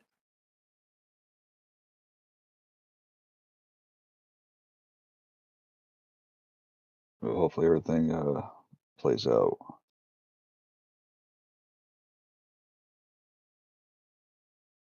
I done made back in a taste of what I lost last night being stupid. But Shit. not stupid, just late to the party. Yeah, I see. The problem is, I always get in there and I tried to trade the accumulation zones, and it's just the choppy up and down, up and down, up and down, and I know I shouldn't do it, but I do it anyways, and I wreck myself. Yeah, well, I think you got to. We both need to be looking more like, zooming out further, looking more to the Yeah, left. You know what I mean? And be patient. You know, it's yeah. if we so many times you did it right, but you're just too early. So Well, yeah, it was the original direction I wanted to go that I got in right from where it started. I went short, and then it kind of broke down a little bit, and then it kind of retraced, and then I went into a little small negative, so I exited out of it, and then I went long. I mean, if I just would have stayed in my original position through my TA, I'd have been just fine. Yeah. Well, we just zoom out, man, and look at that 4 hour or 1 hour. Yeah, that's probably what I should have did. Or like what I think somebody told me 5 minute and 1 hour and 15 minute and 4 hour. Yep. And just have a lot of patience. Yeah, but I knew it was gonna dump. I knew a couple days ago it was gonna take a big old crap, and I pretty much drained my account to zero, and then it went right in the direction that I had planned. Yeah, I know I that forgot. hurts. Makes your ears want to pop off your head, and Yep. So we just usually, gotta. I mean, I was mad, but I wasn't because the money was free from the I don't know, from weeks. They gave me a $5, just a $5 token, and I turned that $5 into like $50, and then I lose it all for being stupid. Just gotta have more patience, brother. I mean, Yep. I'm going through that same process too, but you just take your time, brother. Take your time. Try to take your time. And there's some good people over here. These few guys that were talking earlier, Yeah. they're really good. I respect the hell out of them a lot. Oh yeah, they're good. The TA's good. Everybody's got some good TA in here. I love listening to everybody chat, man. It's great. I think I got some halfway decent. Oh, good, man. How you doing? All right. Just got Hey, home you from work a gentlemen little want bit some ago. coffee? Yes, sir. I could use some, man. Want that black? Oh I like yeah. it. I'll take a black. I'll take a creamy. It don't matter. That's what she said.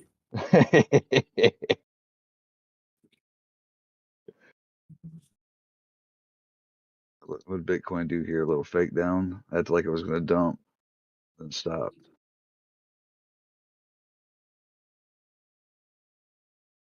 Was that my buddy Ronnie C?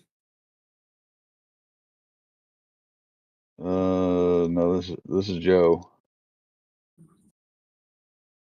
No, I'm talking about my buddy with the southern accent. Oh, Oh that dude. no, that's this dragonfly. But Oh, dragonfly. yeah, Ronnie's down in the trading floor. Yeah. I went to school in Alabama, and when I went up there, they were saying, "Man, you sound country. Where you from?" That's bad. Every time I hear your voice, I'm ready to go fishing. Yep. Hey, that was the first Nintendo for me. Trout season just opened.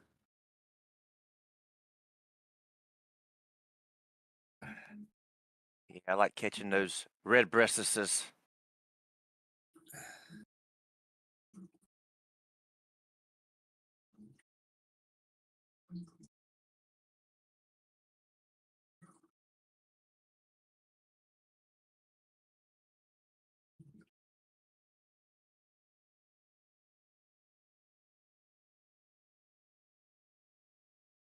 Well, Dixie's still dumping. That's good.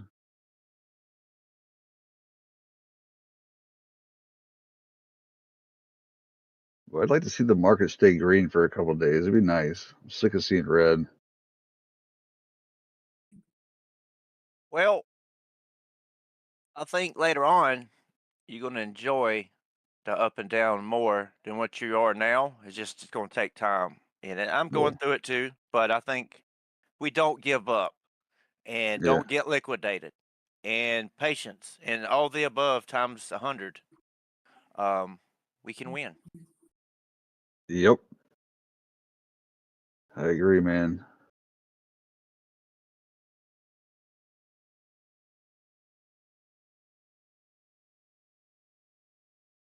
I don't know if you guys can relate, but I picked up I don't know, about a year ago. I'm listening to you guys, and I'm like, every time I close a deal, it turns around and goes the way that I was expecting it. If I would have just stayed in the first mindset of it going this way, I would have been up, right? And from that, you're dealing with greed, and it's like, yeah, you build this account that you're like, oh, I'm cool losing, whatever. $50 or whatever, $5, whatever it is, playing 100x, you know, because it's exciting.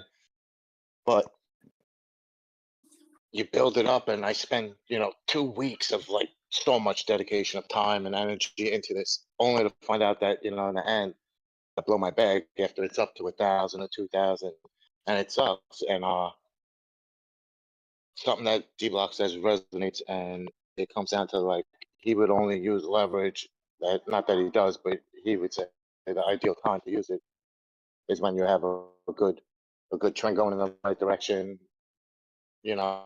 And we're just not in it. So like, if anything, right now I'm just trying to hone my skills on small entries, exits, you know, learning to deal with the greed, because you know, you get a rip, and you know, you turn $50 into 300, and then it's like, I don't want to shoot at 50, I want to shoot 300 and turn that into. So it's really the trader psychology, and I feel like if we don't get this, we're just gonna get bigger. Yeah, we're gonna have longer runs, but it's gonna be harder to take profit, because if we don't take the greed into, you know, into the full light, you know, front light, whatever. You know, again, that's me. That's my errors, and you know, very sickening at times, but I'm just trying to get precise on entries, exits, and proper management now. And then when the market's running, as it should be in a couple of months at least, I do plan on, you know, know from coming in heavier. experience with leverage, like I do make way better decisions when my leverage is like 10 or less. It may sound stupid, but it take like I'll use like higher amounts of money, but then only use like a 10x leverage, and then you have like a $10,000 swing on the price fluctuation before you even think about getting liquidated. Yeah, I've been playing that too, and you know, whatever me, greed got involved, and I was like, oh, it's definitely, you know, trying to follow these weekend traps. And you know, when I get it, it feels amazing. I'm like, oh yeah, 3 day swing, you know, or you know, shorting into the trap, or you know, whatever. And then we had the trap break, you know, whatever, 2 times in like the last 3 weeks. It was, you know, unquestionable. You know, not normal action out of it, and I had up the stakes and got wrecked. So with that, I'm just. I mean, look what it's doing now. I mean, look at BTC's sitting there, kind of just sideways action and up, down, up, down, up, down, up, down, real quick, like just setting people up.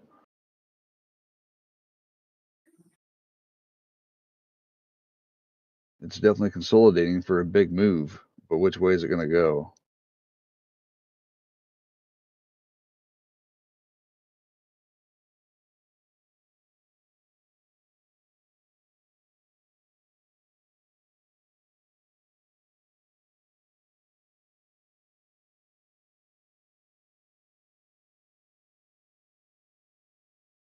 I feel like if it was going to dump, I would have already took a big old crap by now.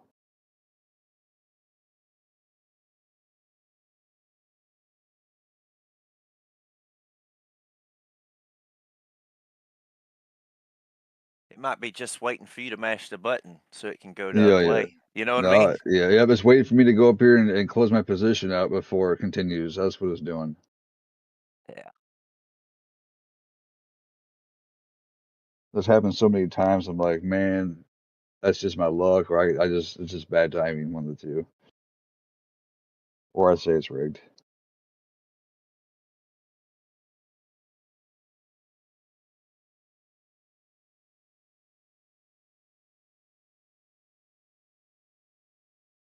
I mean, I love using leverage, but by God, everybody that's told me to back it down a little bit, it's actually worked a lot better. Yeah, it's hard, man. Trust me, I'm going through those growing pains too, man. It's hard. It's hard. It's hard. It just pulls you in. It sucks you in. I'm not going to do it. I'm not going to do it. Boom. 5 minutes later, you're doing it. It's Exactly. I know. We got to control it, man. We got to control it. It's like, you shouldn't be Man, doing it, but you do it anyways. And you sit there and tell yourself you're not going to do that today, and you get in and then you do it.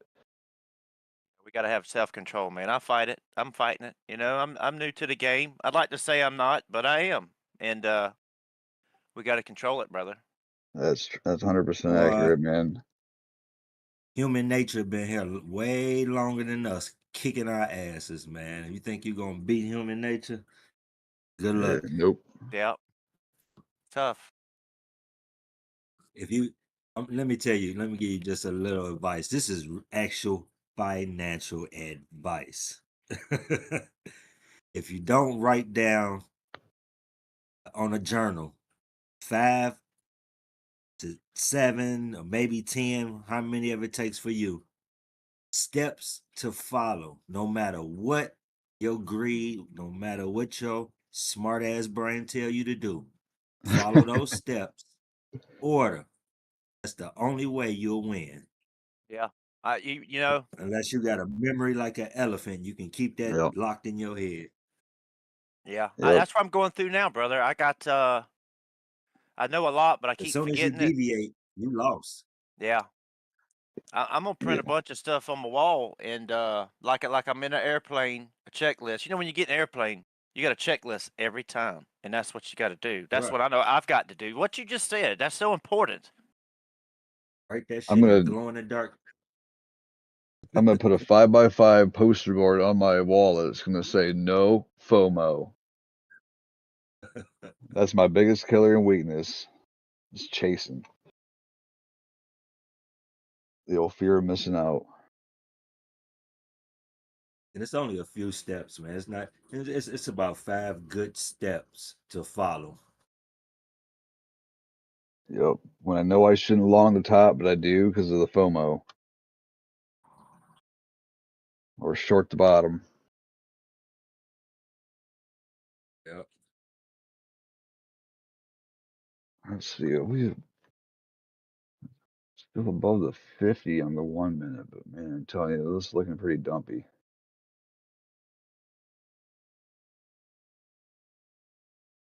Never go all in on your trade Nope. on one move. Well, I mean, 82.4, 82.5. This would what we was here earlier, the 83. So this is, I don't know.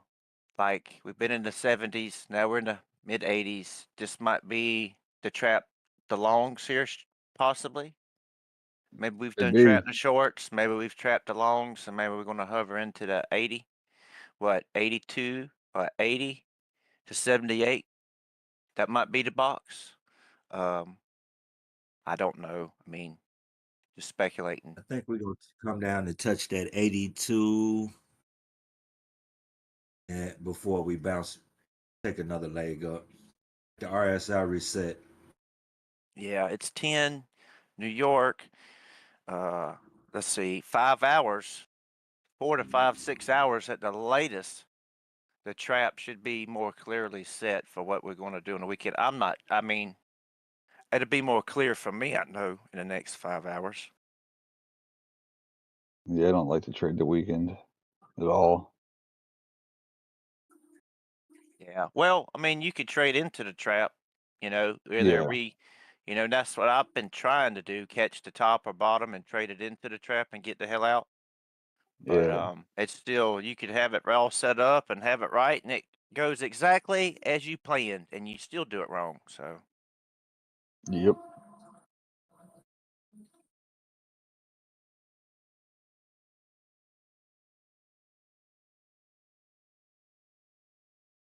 You know how you always think you got the bottom?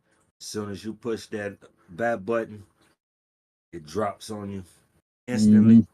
yeah, that's what it did to me last night. I thought the range was set, and it wasn't. It went down further, and then we pumped really hard, and I should have jumped on that continuation and didn't. And then when we got to the 800 on the 1 minute, like an idiot, I shorted, and then I had to get out real quick because we pumped really hard until we got to the 800 on the 5 minute, and then we started easing up.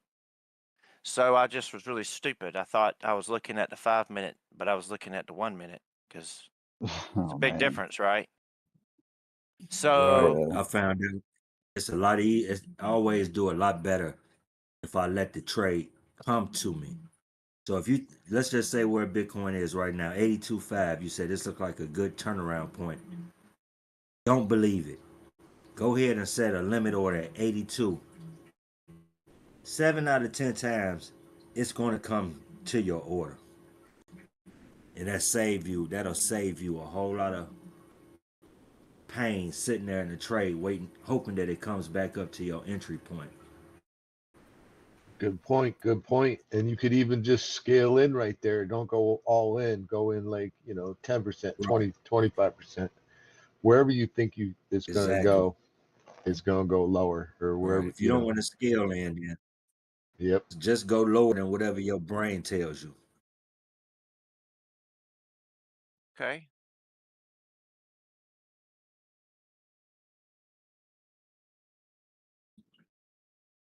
It's always somebody that wanted cheaper than where you're trying to buy in at. And when them orders load up, that's where they push the price to pick up them orders.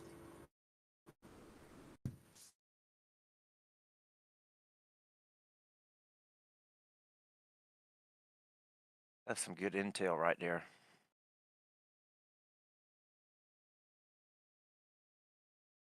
Bitcoin on the 15-minute is kind of about 3 candles ago, kind of got rejected off of descending angular resistance. Yeah. So we'll see what happens. But I think it's getting ready to explode.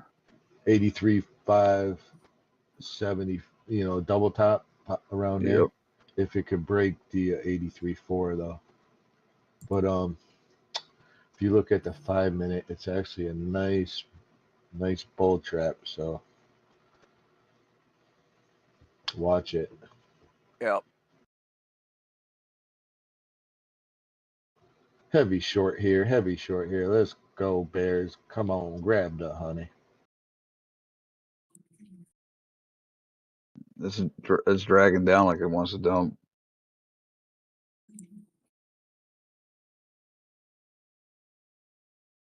Let's see, it's already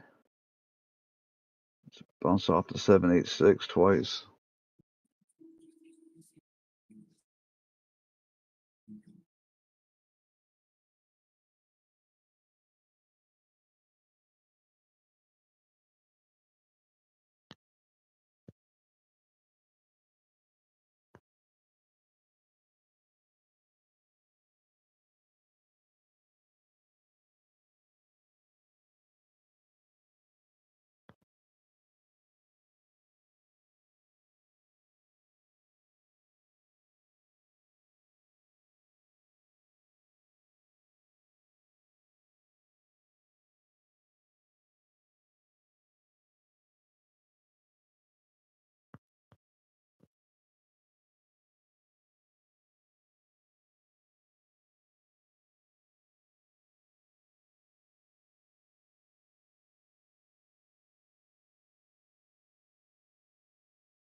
I get to pour me 2 concrete slabs next week. Oh, buddy.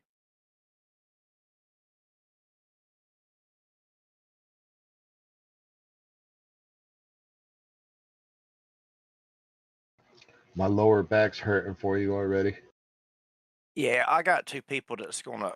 I'm just gonna finish it. I mean, I'll do the bull float and stuff like that, but I'm not gonna have to do the blunt force. But just make it look pretty, a little bit of a broom finish.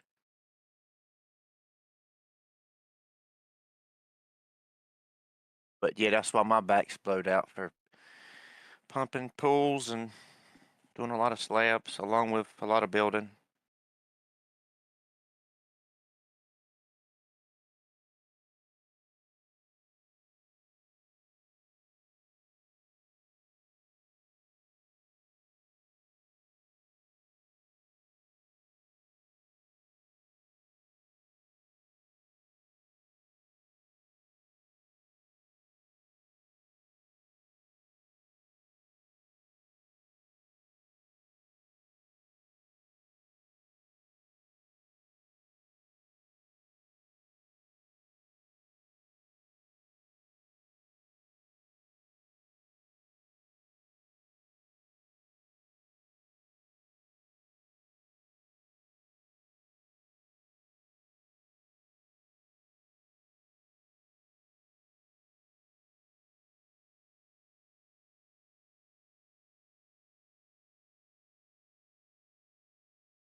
Yeah, it feels good when you play it right.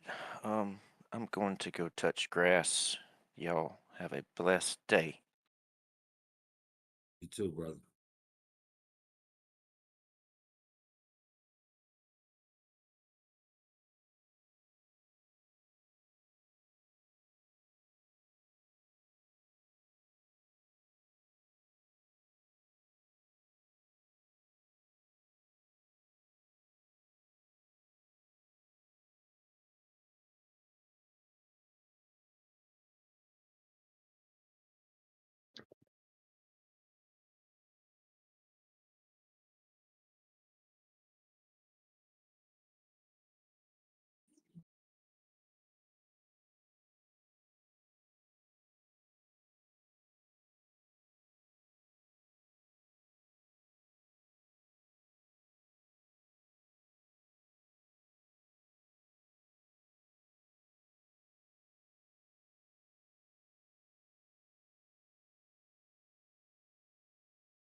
safety for my uncle, the great Cornelio.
Fucking Christ.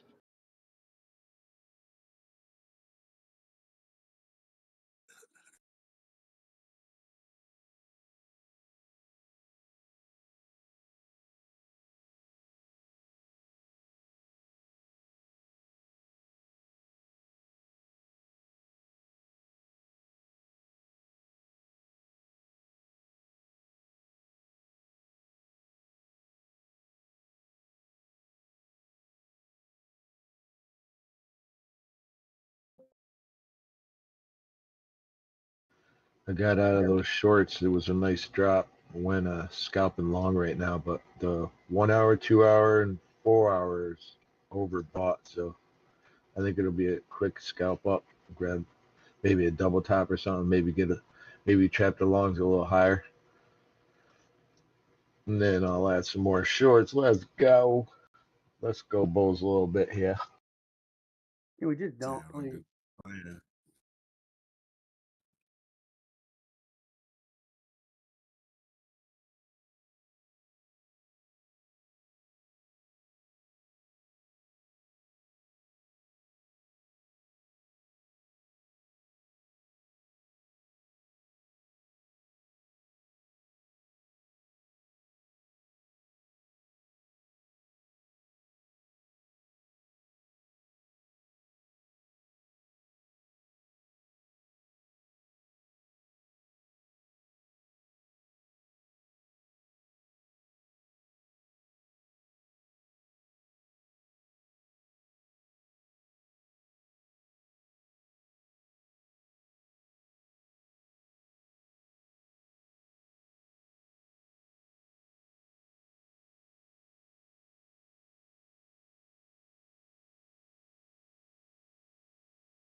I don't know. It's kind of nice price action since open. So the past hour or so, right before open. It might. So far, it's a nice little micro scalping. Nice little quick moves. I think we're gonna get this in both directions for a little bit.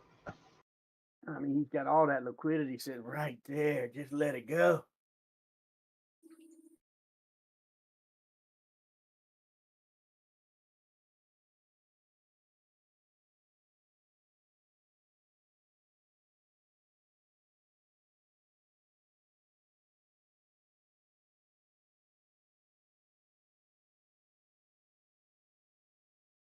Dbloc don't have no more targets down there. So you think this is the bounce?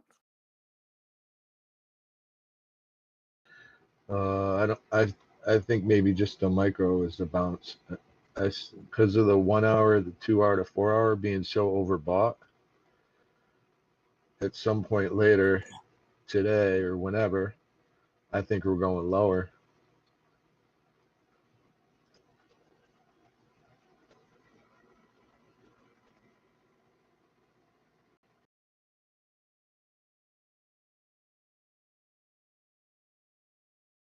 Longest candle of my life.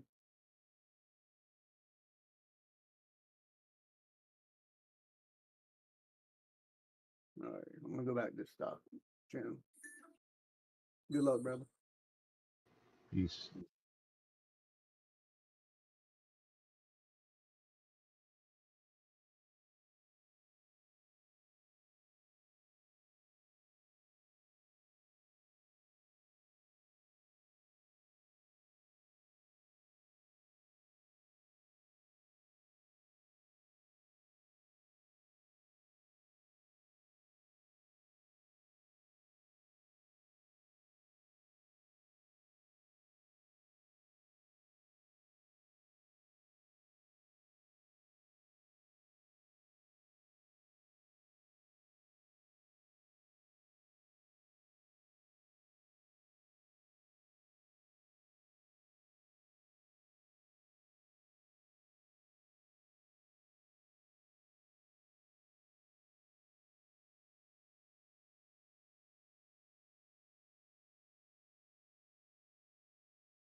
on this little micro scalp and long here, right about here on the micro.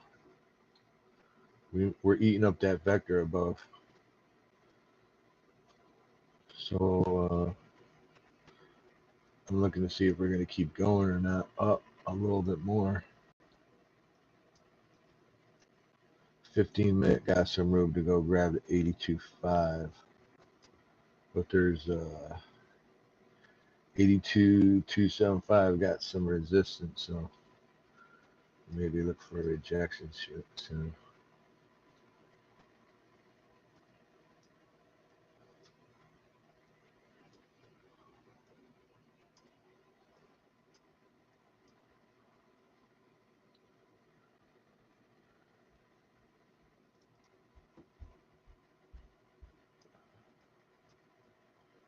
It's not enough volume to push.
All right, it broke that descending resistance.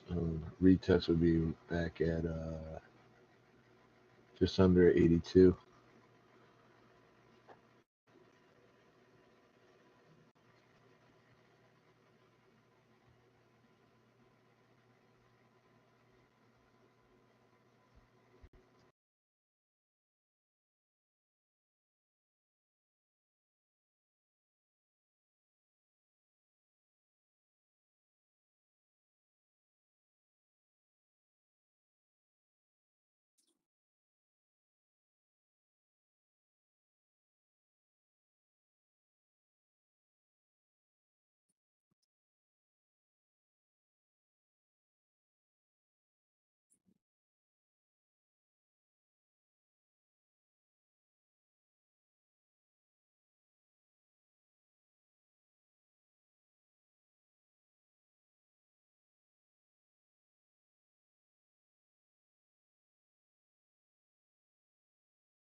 Right. See you guys in a few. Heading out. Peace.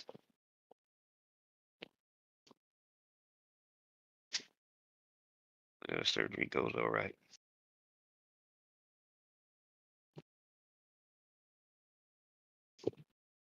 And hopefully no pumps during it.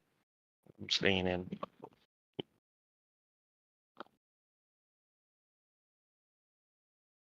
Woody, you just say, "Hey, I'm here. I'm leaving."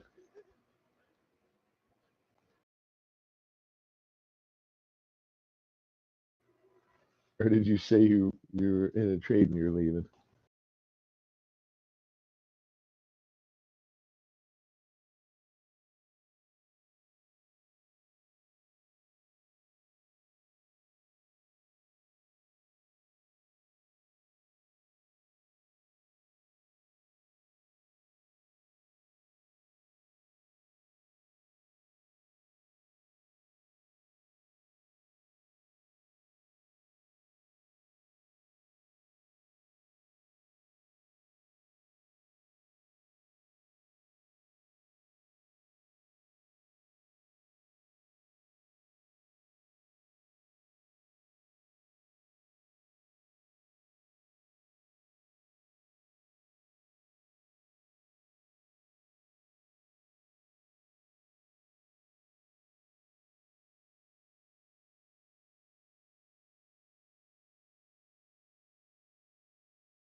AI was the talk of the town and had that massive dump out of nowhere. And now, still good tech, still an amazing, amazing piece of tech. It's a good team. Bit of a double problem there. These are sleeper calls. See, nobody's talking about it right now. Everyone buys what everyone's talking about. Let's take a look at virtuals too now and see what's happening to virtual. Virtual protocol. Wow, this thing got slammed as well. All the way back down to 40 cents. This thing was at the height at $5. We started looking at down here, if you remember, at 30 cents. I gave the call here. I gave the call. I mean, it traded beautifully. For my system, it just kept doing what it was supposed to do. Like, it just kept making flags that hit the 21 and pumping. This was one of the nicest calls ever because it just made such a beautiful flag, right? Then this made a fall too. I gave these calls in the trading room. Go back and find them. Even virtuals at 30 cents, and it was ripped to $5. So we have a mini bull run already in the trading group, really. And I kept saying you got to take some profits somewhere, maybe not everywhere, but somewhere. And I took profits when I could. Do I see virtuals going back to a new high? Do I see it was its own kind of bull in a way. The tech may change after that. The tech is so fast. There's so much AI going on. Hey, somebody got an open mic? Coming out. But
Hello?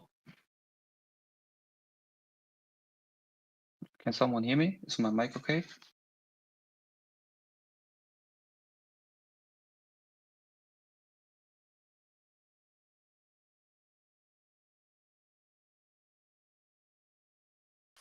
Hey, yeah, your mic is okay. So Dbloc is not here? I don't know. Okay, I think he would respond to me if he have that. I have a serious question. I found something in the internet. It's a coin 1 day ago called Wayfinder, and it looks like a rug pull to me. And I want to know the opinion of some professionals. If someone knew something about it, let me know.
Would this be a diamond pattern?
Well, sorry, beautiful people. Man, I walk away from the desk for 20 minutes and we going up, baby. Big buys, big buys.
I can't see Dbloc screen.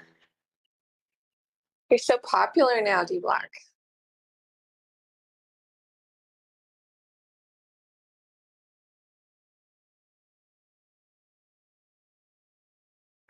I feel like I just want to like shove everybody. Let me in. I can fit.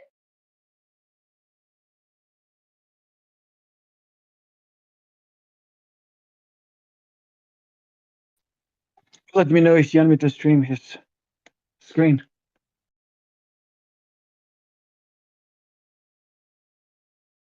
Oh, thanks. I just wanted to look for a second, and then I'll let you know when I you. All right, hold a sec.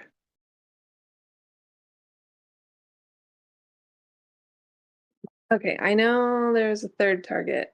But I don't remember where it was. Maybe it's somewhere up above here. But I know there's a third one. Okay, thanks. I'll leave right now.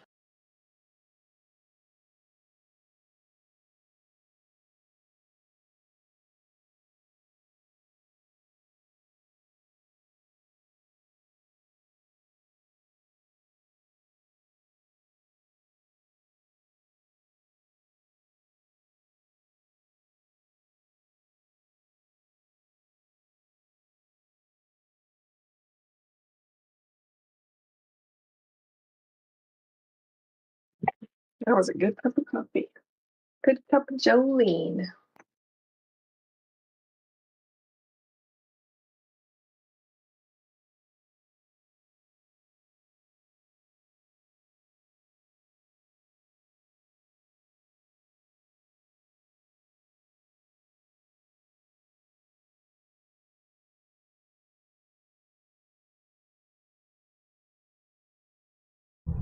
Top of the morning, good people.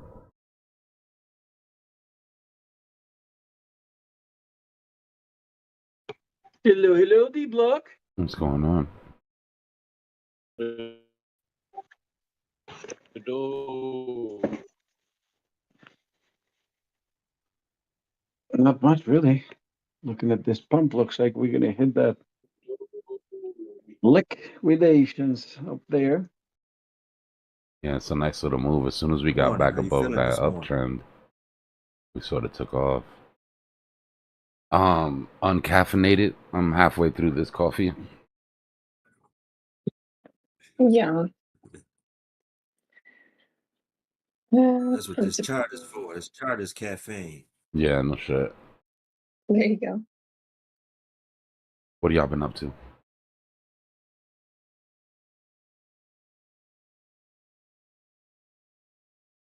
Not Overdosing everybody on at once. opium. Yeah, like that. I'm surprised. I'm surprised there wasn't more bearishness today. Got to be a good amount of people who didn't get in position. Who Man, said I'm that? quite surprised that we didn't have a big sell-off with the China tariffs that we got implemented last night. Well, it's 1:58. We've got 3 hours until CME closes, and we have not trapped longs yet. So just be careful here, guys. Yeah, I want to take a short right here, but it's holding too strong. These ranges will be where we get our trap shorts. Maybe one more push up, but chances are closing that CME gap could have been it.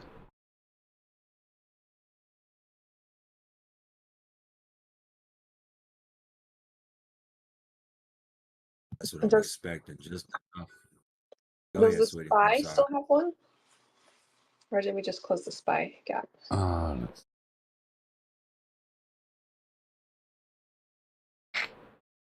Where is my damn legacy chart?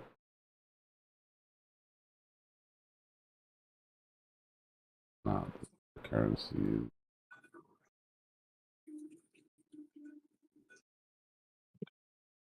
No, I think it still has some room.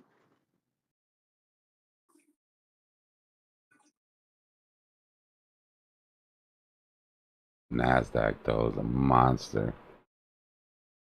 Monster.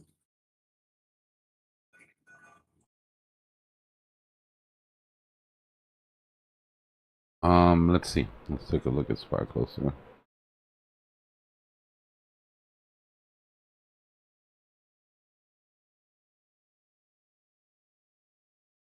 Targeting on SPY is that gap.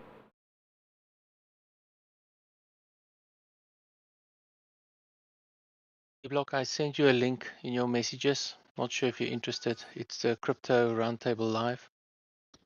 SEC thing. Yeah, What time does it start? it's already started. It's going. Oh, okay. It's, You'll see there in your messages. Yeah, I'll take a look at it right now. it's moderately bullish.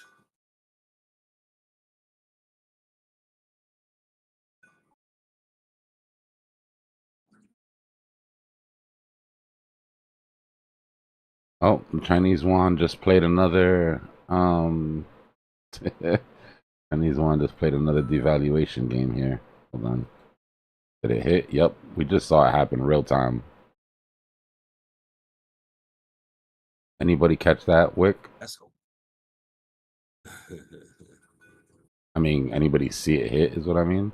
This line right here, every time we hit it, China's been devaluing their yuan. Multiple hits on small circles. The same line, keep hitting it again and again. Mm-hmm. And every time they hit it, they devalue the yuan deeper and deeper and deeper.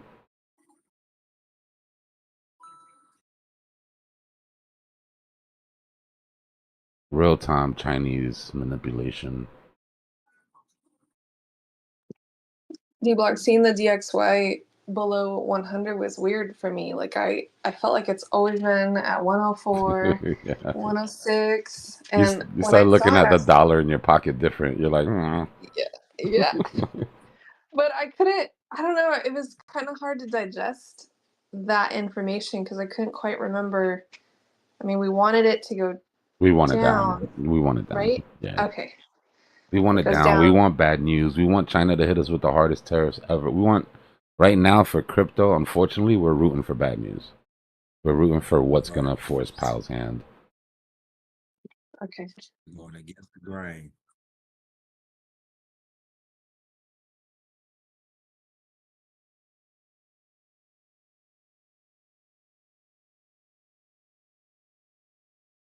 Look. But the DXY being lower than 100, that makes the dollar more valuable No. or less valuable? Less. Less valuable, but it makes it easier for other countries to trade. So it increases trade. Reason that countries devalue their dollar for trade purposes. Same reason China's doing it right now. Oh, okay. Would it take less money for my groceries the lower the DXY goes? No. Or more No, dollars? it's going to take more dollars. More, Especially okay, if okay, you're, okay, I got it. yeah, especially if your vegetables and your fruits come from somewhere else. Right. We're looking at the overlay, right? We're still popping up on this overlay, which isn't on global M2, but I want to point something out. This white line is US M2.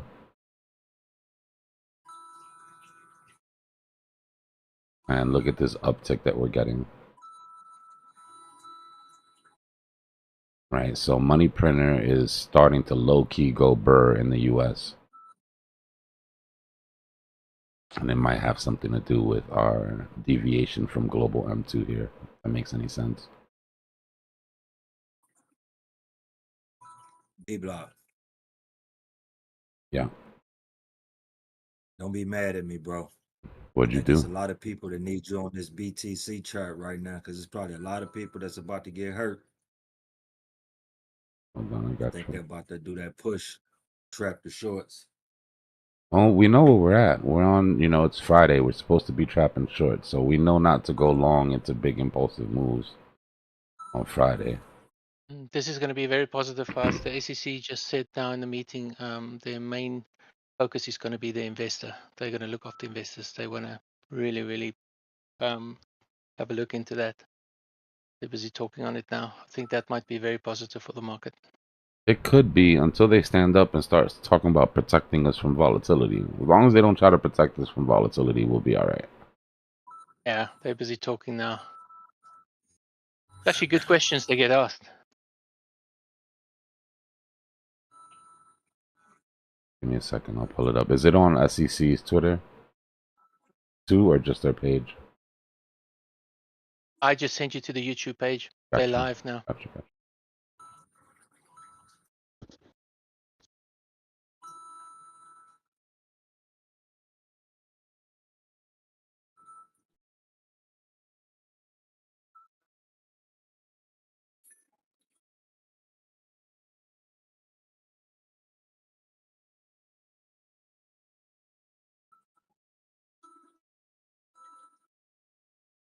that we have gotten from the courts in securities law related to crypto trading in the last couple of years. Also, shout out to Coinbase's submission to the task force, footnote 4. I Did had she not just seen say that shout reference out? before to the 1988 amendments to the Exchange Act that where Congress said, let's make sure that participants can participate in transactions without dealers, right? So this concept of not always all of these intermediaries having to exist has also been around for a while. But for all of the reasons we've just discussed about why brokers are regulated, all of the trust that you have to have when you are handing over your transaction to a broker, for all of those reasons, if a participant has a safe way to not hand over that trust and not take on those risks, if we have that technology, we should allow that technology to exist. Yeah, that's a good point. Christine, did you have a comment? Yeah, just two quick comments. So I completely agree that we want to make sure that when retail investors try and access markets and they go through an intermediary, the intermediary doesn't disappear in the middle of the night. Absolutely. That said, there are a lot of concepts that are great, like best execution, but almost seem that have to be completely rethought in this new world. It's really, really complicated. And so that has to be sort of carved out. And the other thing that I just wanted to point out is the reason why we think that it's good for people That's to the market invest in makers in markets control right now. is because they're taking the So other far, side yeah. of a deal. We'll know when and the this thing deal is retraces. essentially something to do with capital All formation. right, I put on the And what's SEC weird thing. about a lot of these Let's see what assets they're is talking they're about. not dividend-paying stocks and they're not cash flow based. They're basically, in some very funky way, incorporating the inside of a firm that's being sold to people. And so it would be really useful if there was a sort of careful delineation of what should be, what information would be useful to people. They're buying something that essentially they're going to sell, and that's the source of the value, not because the thing is going to pay them cash. And so there has to be almost like a new accounting regime that tells people what they need to know to evaluate that resale risk. And that's a big problem, but I think information, that kind of information, very, very important because these are not cash flow bearing assets. Go ahead, Greg. Yeah, if I can just agree on the point about, you asked what should be scoped in, just to say what should be scoped out, meaning that the president's executive order and in many of these conversations, if you are not in an intermediated framework, it should preserve the right to self-custody and for there not to need to be intermediation where the end user wants to retain custody of the private keys. So that's one thing I like to say. And my other comment, just going back to something that was referenced earlier about, and I don't want to rabbit hole yet on the order protection rule if we're not ready to go there, but I'm going to do it anyway for a minute. Go ahead. Because to me, it's one of those things that in going through that archaeology of which rules were put in place when, I remember precisely why that happened, and there were, the intermarket trading system was working a particular way, people were trading through one another, and so on and so forth.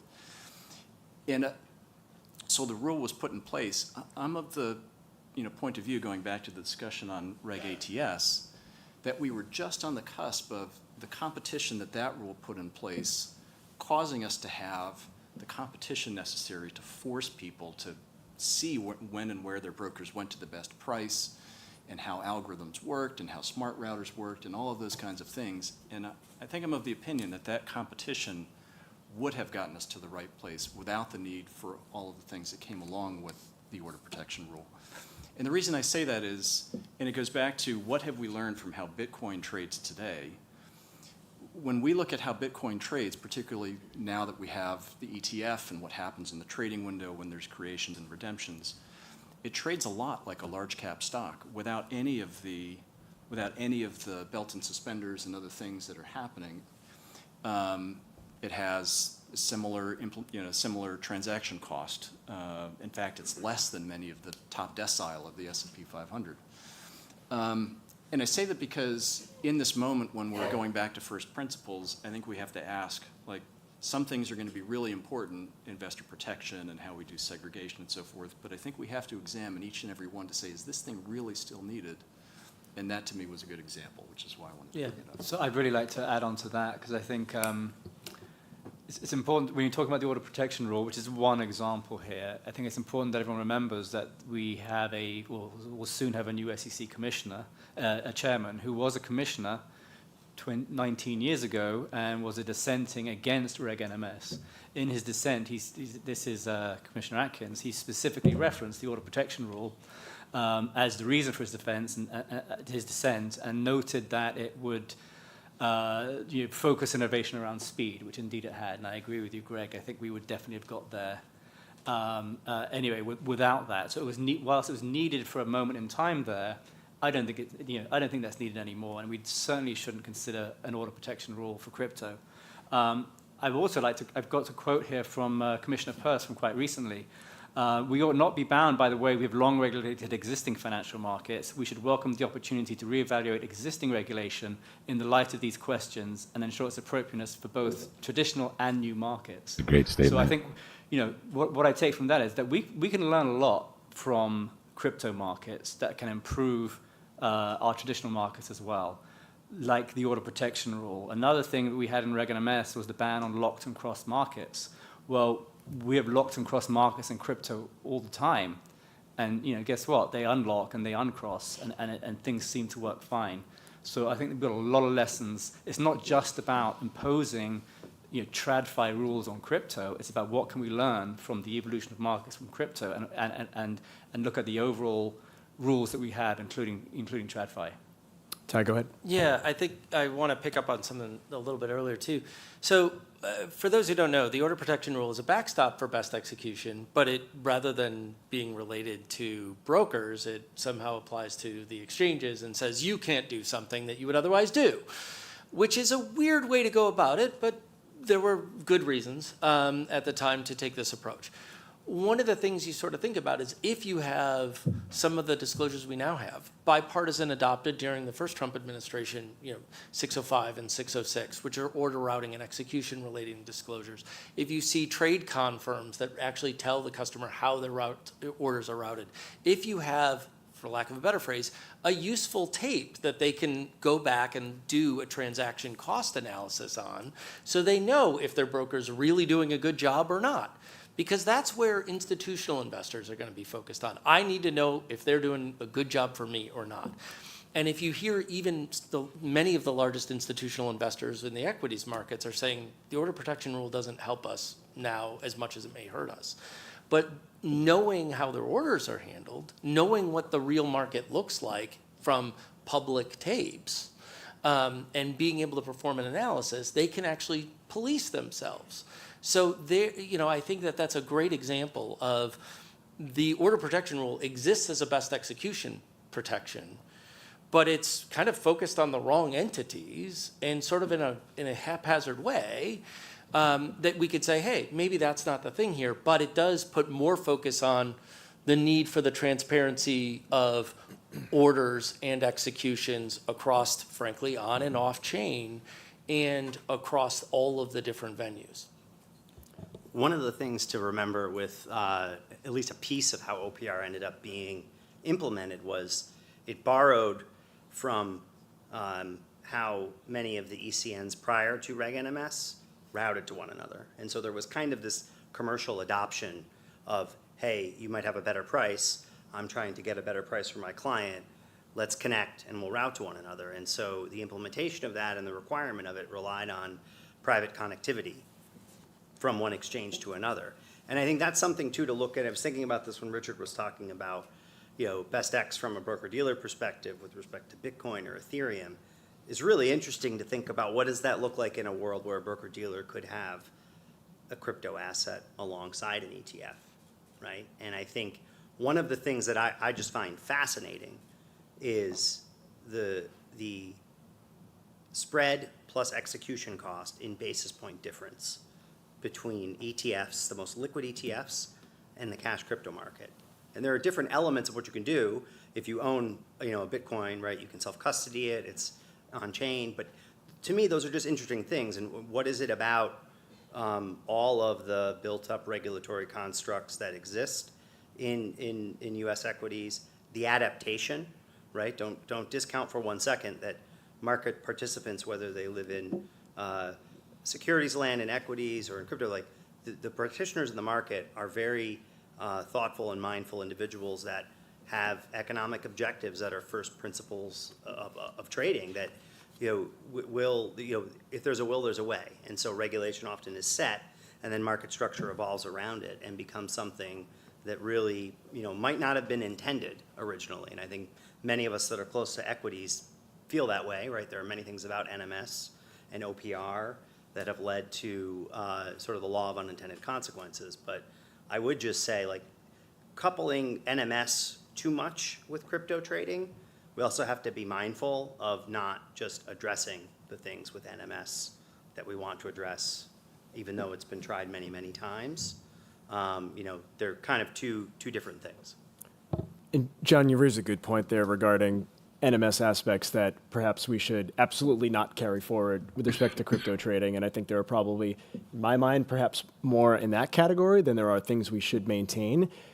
Anyone want to get into that? Any other particular ideas? OPR perhaps on the table, but what else are on folks' minds?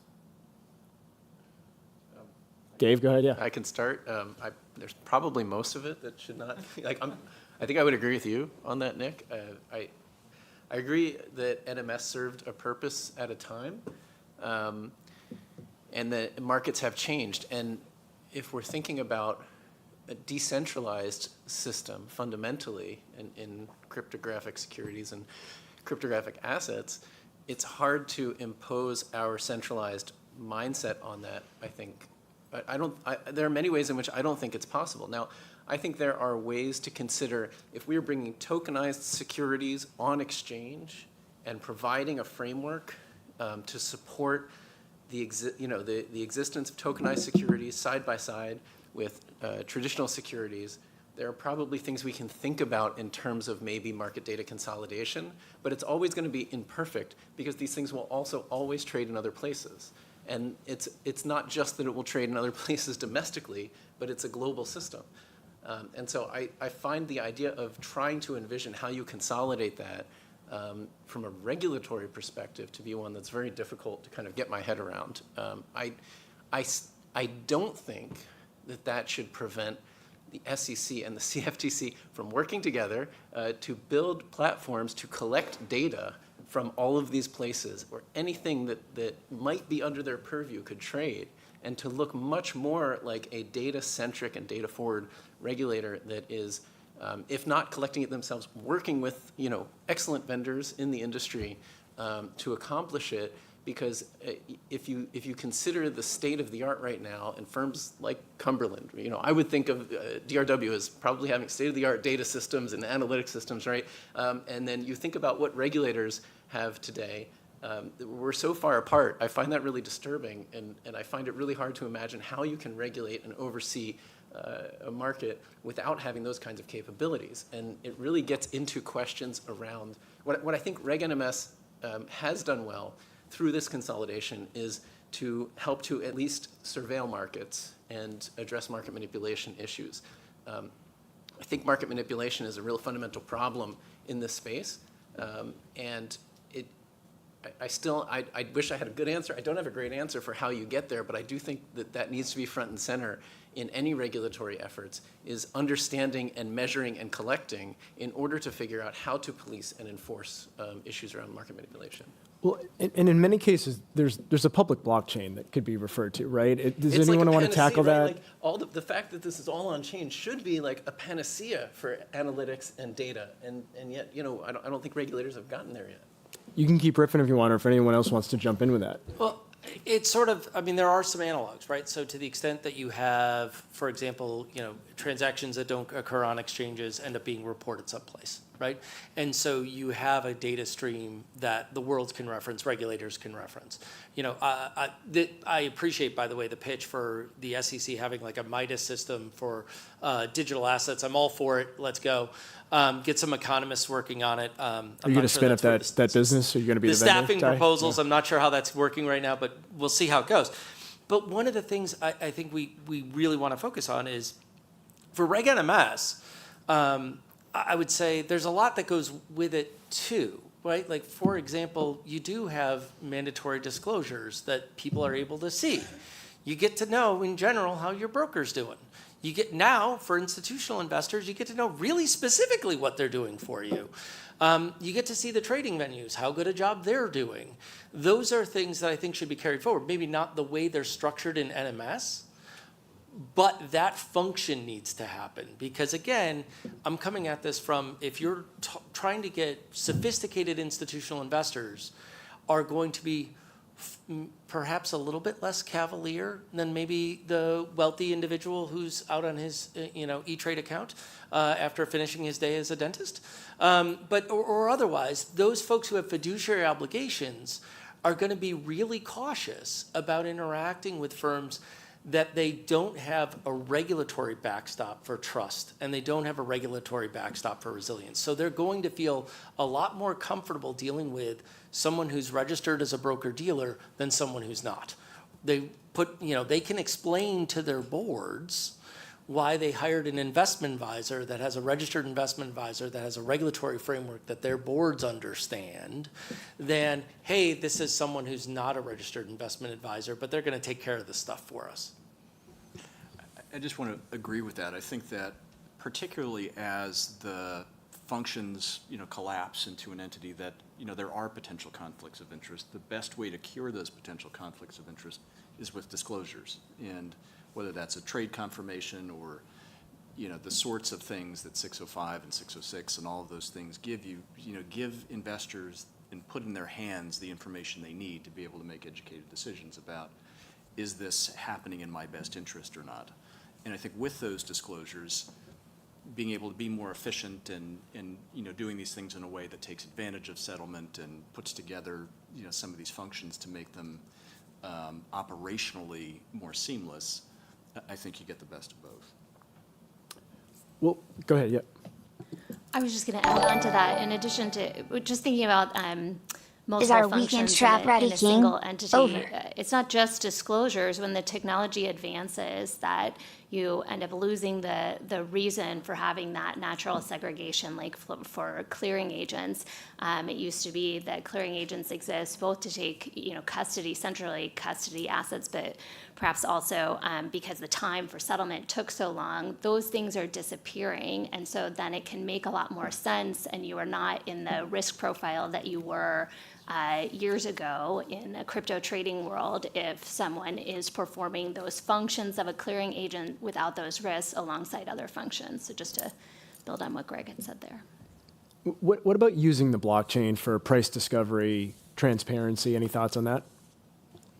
How much is occurring on it, right? I mean, that's one of the things that we have to know, time horizons and how much is actually getting reported and when and in what fashion. So if you're in a world where everything is reported nearly instantaneously, and we have firms here who are making decisions in nanoseconds on trading, and there's a lot to be made in those nanoseconds. And so if we're talking about reporting to blockchain that's measured in things that aren't nanoseconds, and positions that may or may not ever be reported, it creates a significant challenge. These aren't new challenges, by the way. We have the exact same challenges in the U.S. equities markets, right? When we have a derivative position that doesn't have to be reported, but if it was an actual equity position, it would be. We end up with opportunities for problems like Archegos. So we have to recognize that none of these issues are particularly new. We just get a new chance to think about why we did them this way, and maybe we could do them differently. But I think the blockchain offers a great reference point, certainly a great starting point, but you also have to get to what off-chain. Are you talking about de minimis exceptions? Are you talking about de minimis on a digital asset by digital asset? Are you talking about de minimis that looks at firms? Are you talking about a de minimis that is, hey, if this is self-custody? Because again, I don't want to skip into another topic, but we're not just talking about the trading, we're also talking about positions. In these assets, you have unique risks that are not unlike penny stocks, where you can have very concentrated positions and decisions being made by those concentrated positions that can materially negatively impact the other holders and those trading markets. Well, let's talk about thinly traded stocks for a minute. And Chelsea, I want to bring you in on this. So, and Ty, I think you mentioned Rule 211. Thoughts on, is that feasible? Ty, I think you may have said doesn't really make sense. The other way. The other way, okay. The other way. How would that work? Yeah, I mean, I think, from our perspective, I think 15C211, like something like it, where, you sort of have this obligation to make sure that information is current, it's publicly available, having disclosures about sort of the material aspects of a token and sort of how the underlying network works, governance, the project team, and sort of in their holdings of tokens, to the point you just made, Ty. Like, I think that is important. That's healthy for markets. I think there are some, aspects of, the current 15C211 that maybe don't work well for natively digital crypto assets. Sort of things like, you have to have financial statements of the issuer. You have to have the name and address of the transfer agent. I mean, you sort of think part of the sort of value proposition of a lot of these assets is that the blockchain, serves the role of a transfer agent. So you may not have that. So I think there's sort of areas where, with maybe we can talk a little later about like maybe, an exemptive order or staff relief or something like that that could sort of make the rule fit well with crypto assets. But I think sort of the general idea of something like a 15C211 type of disclosure, I think, is good for markets, and that kind of transparency is helpful. Yeah, I know it's not what you'd necessarily think. Totally agree. So I think there's an important aspect here of the OTC markets do a pretty reasonable job of telling you, hey, this is something for which there's no real information available, and oh, by the way, here's something for which there is. And brokers are expected to kind of have an understanding of what's going on in that asset. And, it may not be that it's issuer financial statements, but it may be, hey, you have to have a real sort of scraping of information, or hey, there has to be some notice if there's hey, there might be governance changes, right? They have to be, constantly sort of scraping what I will call the rest of the world in the internet. Maybe there's third-party service providers who may provide that function. I think that is really important. I don't think that imposing the same sort of expectations you would on an equities market makes sense. Frankly, I'm not sure that investors really worry about that stuff in all of the equity space either, in the land of meme stocks. So I think it does make sense to take a step back and say, you ought to know what the thing is you're trading, and that's the point, I think, of 15C211, and really big information that might dramatically impact the value of that and the trading of that. And I think that's a really good way to approach it. I'd like to comment on that as well. I agree with everything everyone's been saying here. I think 15C211 is a good example of how we can move forward. So going back to what we've been talking about is if the investors are coming through brokers and the broker is going to say, well, these exchanges in my best execution routing order. At the same time, we've got to make a decision. It's okay, which assets are we going to offer? Obviously, Bitcoin, Ether, Solana, things like that. But then you get lower down the list. How do we decide which ones, are, I don't know, let's say safe, quote unquote, safe to offer customers, or have this reasonable information, reasonable disclosures out there? So I think that's a useful tool. Who is making the disclosures is the question, though, for decentralized assets with no issuer, with no CEO, with no CFO. So that's, I think, one of the things we really need to tackle. It could be, it could be a foundation who's behind the coin. It could be a DAO that has issued the governance token. Or maybe you'll see companies like Moody's and S&P coming into the space and doing this type of service, or other third-party people. But I think it's a really good framework and analogy to move forward on. I think one thing, and you were talking a bit about this, my general understanding of it, like there's a pretty big difference between the listing standards in what we would consider the typical world of exchange-listed securities, and this world particularly with things like ongoing listing standards and disclosures, as you were talking about, and that I think may work with certain constructs. The one thing I think we all have a shared interest in is making sure that what is thought of or what is pursued does not in any way export or put at risk the SEC's jurisdiction over aspects of 90+ years of securities regulation that kind of plays back to those principles from before. And, and that's where I say, again, like the precision really matters, right? What it is you're talking about, to some of the things Richard was mentioning. I think it is pretty material here. And you mentioned the word risk. Let's maybe talk about risk mitigation and some of the concepts that apply today to actually, achieve risk mitigation, whether it be net capital requirements or position limits or several other aspects that apply. Anyone want to take a stab at that? What should we carry forward? What just probably doesn't work, and let's leave it behind? Go ahead, Tay. Yeah, let go, Dave. Okay. So now we're at least crossing over in my notes where I got into how, but I'll We've been in the how for a while. Right, Yeah, so it's okay. fine, good. We All right. bled into my whole system fell apart 30 minutes ago. Sorry, Dave. Yeah. And I do want to get sort of to what Greg said earlier about conflicts of interest, and I think it dovetails exactly into risks. And there are some conflicts that can be cured with disclosure, and I think there are lots that cannot be cured with disclosure. And I think that that's what we have learned in the traditional finance world over a very long period of time, and a lot of investor harm and a lot of various crises that we've had to address. And I do think that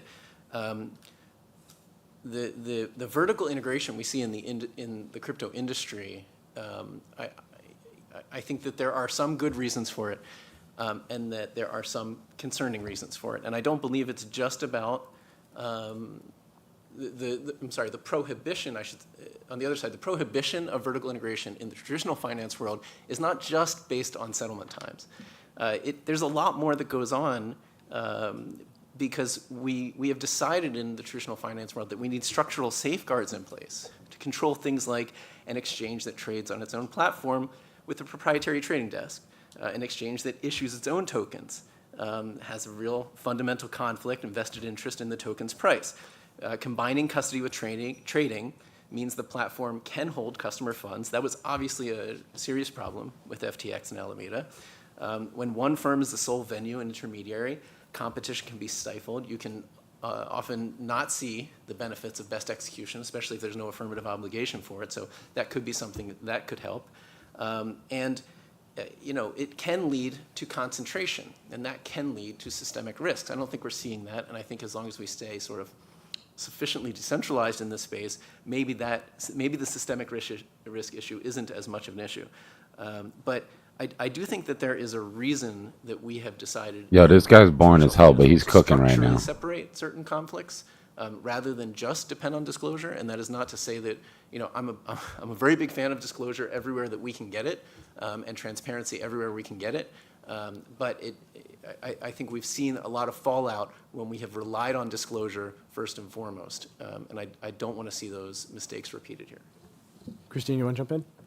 Yeah, just really quickly. I think the regulations that the SEC can do when they affect people that live in the US that I could probably stalk if I figured out where they live, they're going to be great. They're going to make people safe. Regulations or purported regulations around the the resiliency or the whatever the value proposition of specific tokens, these are things in a decentralized world that the SEC really cannot control. So for example, things about boards of directors or governance. In a world with governance tokens and swaps, somebody can undo anything that was disclosed 6 months ago. So I think it's really important for whatever the SEC decides to do to basically make clear that it can speak directly to institutions in the US that are customer facing. It can give you information about tokens and other things that are happening, but it cannot guarantee in any way, shape, or form how those things are going to turn out, right? So telling people what the SEC is not guaranteeing is almost as important as just having a quiet guarantee in the background, just so people understand what they're facing. It kind of reminds me of doing background. When I came to the Senate, I started researching the origins of the securities laws, and it reminds me of the fights that were had over whether or not the SEC should be given, or the FTC at the time, should be given authority to basically say a security was blessed, or whether or not, hey, it's registered and it meets these disclosure obligations, and whether or not there's a sort of a merits-based system. And it's an interesting discussion we're having now. So first thing I want to say is I co-sign everything Dave said. It was brilliant, and I agreed with my panelists here so far. I think one of the changes that we're a little bit, I think we have to worry a lot about not just investor protection, but the competitiveness of it. And I think when we think about the competitiveness and the efficiency and the integrity, and frankly, the fairness, that's the SEC's mission. Those functions are functions of regulation, right? Like, as you alluded to earlier, if the SEC sets a rule, the market's going to compete to figure out how to maximize their profitability around the structure of that rule. And it doesn't necessarily work the other way around. And in the absence of a clear best execution obligation, there's a heck of a lot of not best execution that goes on. And we would make this market a lot more competitive if there was a more direct best execution obligation. I would argue, now I spend a lot of my time on behalf of large institutional investors thinking about how they manage counterparty risk. And these things come up when you have moments like Archegos, but these moments come up, frankly, all of the time. And sadly, my career has been marked by extreme moments of that, be it, let's just call it September of 2008. Let's call it, frankly, every 3 or 4 or 5 years, there's these significant moments of counterparty risk. If you're an institutional investor and you believe in a digital asset, it is, and at the same time, you have perhaps a statutorily, maybe state statute, maybe regulatory imposed fiduciary obligation. It is extremely difficult to engage in the native space right now. Those folks at Coinbase and others who are trying to do so are finding it very challenging, in part because they don't get to say, hey, FINRA rules and these SEC structures are protecting you beyond of what I may promise, right? Going back to trust and resiliency, promises are nice from financial firms, but it's a lot better when you have the full force of the federal government ensuring that that trust exists and is well-founded. I agree, and I think today, when we say assets are backed one for one, it would be nice to say in the future, and by the way, 15c3 and all of these things require that assets 100%. Are segregated and all of those sorts of things. But I do want to go back to something that Dave said, and maybe Dave, a question, which is today within the broker-dealer, if we're pattern matching to broker-dealer and ATS, that variety of things happen today in the broker-dealer world where you act in a variety of different capacities and you're matching orders. And how in your mind is that different than I think what is proposed to move towards? And those conflicts of interest that happen within a broker-dealer are often cured through disclosure. We're not mandating that it all happen in this sort of broker exchange clearinghouse sort of taxonomy, for example. I mean, maybe my perspective on this isn't a very popular one. I don't believe they have been cured through disclosure. I'm against ATS is operated by routed broker-dealers, have been for a long time. I'm against internalization and the fundamental conflicts of interest that payment for order flow pose in the equity space. So, you know, we like to see. Bro, I'm that telling you, this guy at the end is but cooking. they Every haven't, time he and says I like to see something, that I we get like best start clapping execution and shit. in the traditional equity space. We don't. We get good enough execution and not best execution. I think there's a fundamental difference between those two, and I believe that there are ways structurally we can address those conflicts. And so, you know, sorry. I want to make one sort of, actually ask a general question about the vertical integration, you know, trend that's evolved in the space. And I find myself wondering how much of that is a result of the lack of a regulator taking that industry, that emerging technology, in early enough to help it conform in the right ways, whatever the right levels of segregation are. Because one of the things that it does pose is, going back to my BestX example, between, hey, how do I get best price for my customer if they want access to Bitcoin, if my choices are cash on some exchange or to some bilateral counterparty on the blockchain or an ETF, you have the same problem in trading crypto assets where there's no interconnectivity, right, in between, you know, blockchains, between vertical sort of centralized exchange models. And I think there is some, you know, there is some oversight needed to the degree BestX is a principle-based goal. You know, that will have to be sort of brought in some fashion. There's also a liquidity sourcing issue too, right? Like, to the extent that if there's only one particular venue to trade it, and I'm not entirely sure that all of the trading on that may be reflected on the chain, I don't know what liquidity may be out there, right? And so if you're an institutional investor, there's a significant amount of risk associated with that particular digital asset. Or maybe you have a couple of places where you may be able to trade. And you again, without, again, I hate to go back to like position reporting and trade reporting, but without sort of large position reporting and trade reporting, you don't know what you don't know. And if you're an institutional investor, that's extremely concerning. In a world where governance changes can happen very quickly because of those things, in a world where markets can move very, very quickly. And so I want to piggyback on the top of that. Austin, let's get you in, yeah. Yeah, a couple things here. First of all, great conversation. And I think it's interesting to dive deeper onto the security side too, and think through, you know, what we can learn from the existing frameworks and regulation. A couple things that I do just want to add though, because I think part of this is also an exercise of, at least my mental model right now, is the assumption that I'm operating within is that most of these commodities are actually not going to be regulated by the CFTC, or excuse me, by the SEC, wrong agency. But that you will see that most of those will actually fall out of the jurisdiction. And the question will be, will broker-dealers actually be able to transact these assets?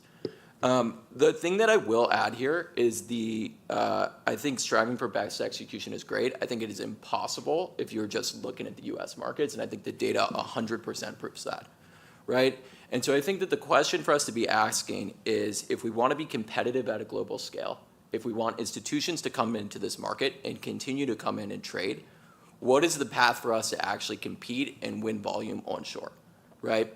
And I think a couple ideas that I would flag that I think may be longer term, but I think it does make sense for the US to look at whether there is regulatory reciprocity that you could have with different regions outside of the United States, where there may be exchanges that are operating businesses within those. I think a big component of that, from my perspective, I mean, I've probably met with 5,000 institutional customers in the past couple of years. In terms of FalconX, we have over 1,000 that are with us today. I actually hear best execution as an issue very infrequently. I think the majority of the time the issues that I hear are counterparty risk, and how do I basically know that my assets are safe either on this exchange venue or with this custodian, and who is providing leverage and whose role is that within the ecosystem, right? And so I think the broker-dealer components make a lot of sense. I think we should be focused on them, but I think we also need to recognize the reality of this asset class today, whereas you're looking at crypto commodities that are trading globally 24/7, 365. How can we basically tie in liquidity there? And on the tokenized security side, I'd say the biggest issue is actually the lack of any trading activity there, right? Like, there's no significant market in tokenized securities today, right? And so if we're looking at the SEC's role in creating this market, I think the question is, how do we actually create a market that has liquidity? Because that's what institutional investors want. And I think in lieu of that happening, it's going to be very difficult to grow and scale this. I would love to build on where Austin was heading, because something struck me between the exchange with Dave and Greg is, how do we make sure that we're not just saying that a new solution, say disclosures, is imperfect and then reverting to the one known solution, and then simply expanding and expanding and expanding the obligations of that known solution, as opposed to looking at green space and thinking, where do we actually want to be in our future innovation? So I certainly think that's true for segregation or not of functions in crypto trading, beyond securities trading. When we think about what we've discussed, that this is global trading that is happening, it is different than anything we've seen before. And so what is the future state that we're heading for? The same thing is true, we touched on it a little bit, about principles of market surveillance. Even though we all we know that sunlight is good. It's good for markets to be open and operating transparently and publicly and fairly.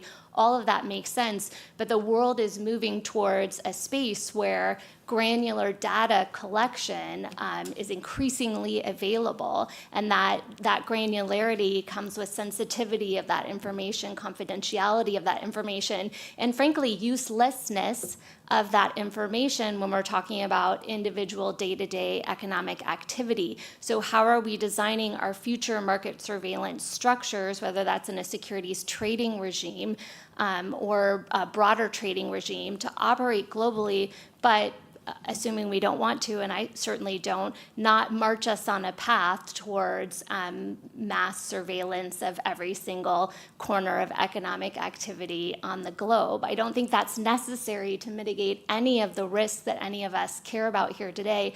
All of us have a shared interest in preventing bad actors, bad activity, or severe market events. So just kind of echoing what does the future state need to be, and is there more than just the tools we already know of to get there?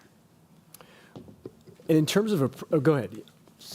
Sorry, thanks, Nick. Yeah, I do want to pick up on one thing that Austin said, that I'm going to agree with you and disagree with you. I'm going to disagree with you about having certain assets go to the CFTC and certain assets go to the SEC.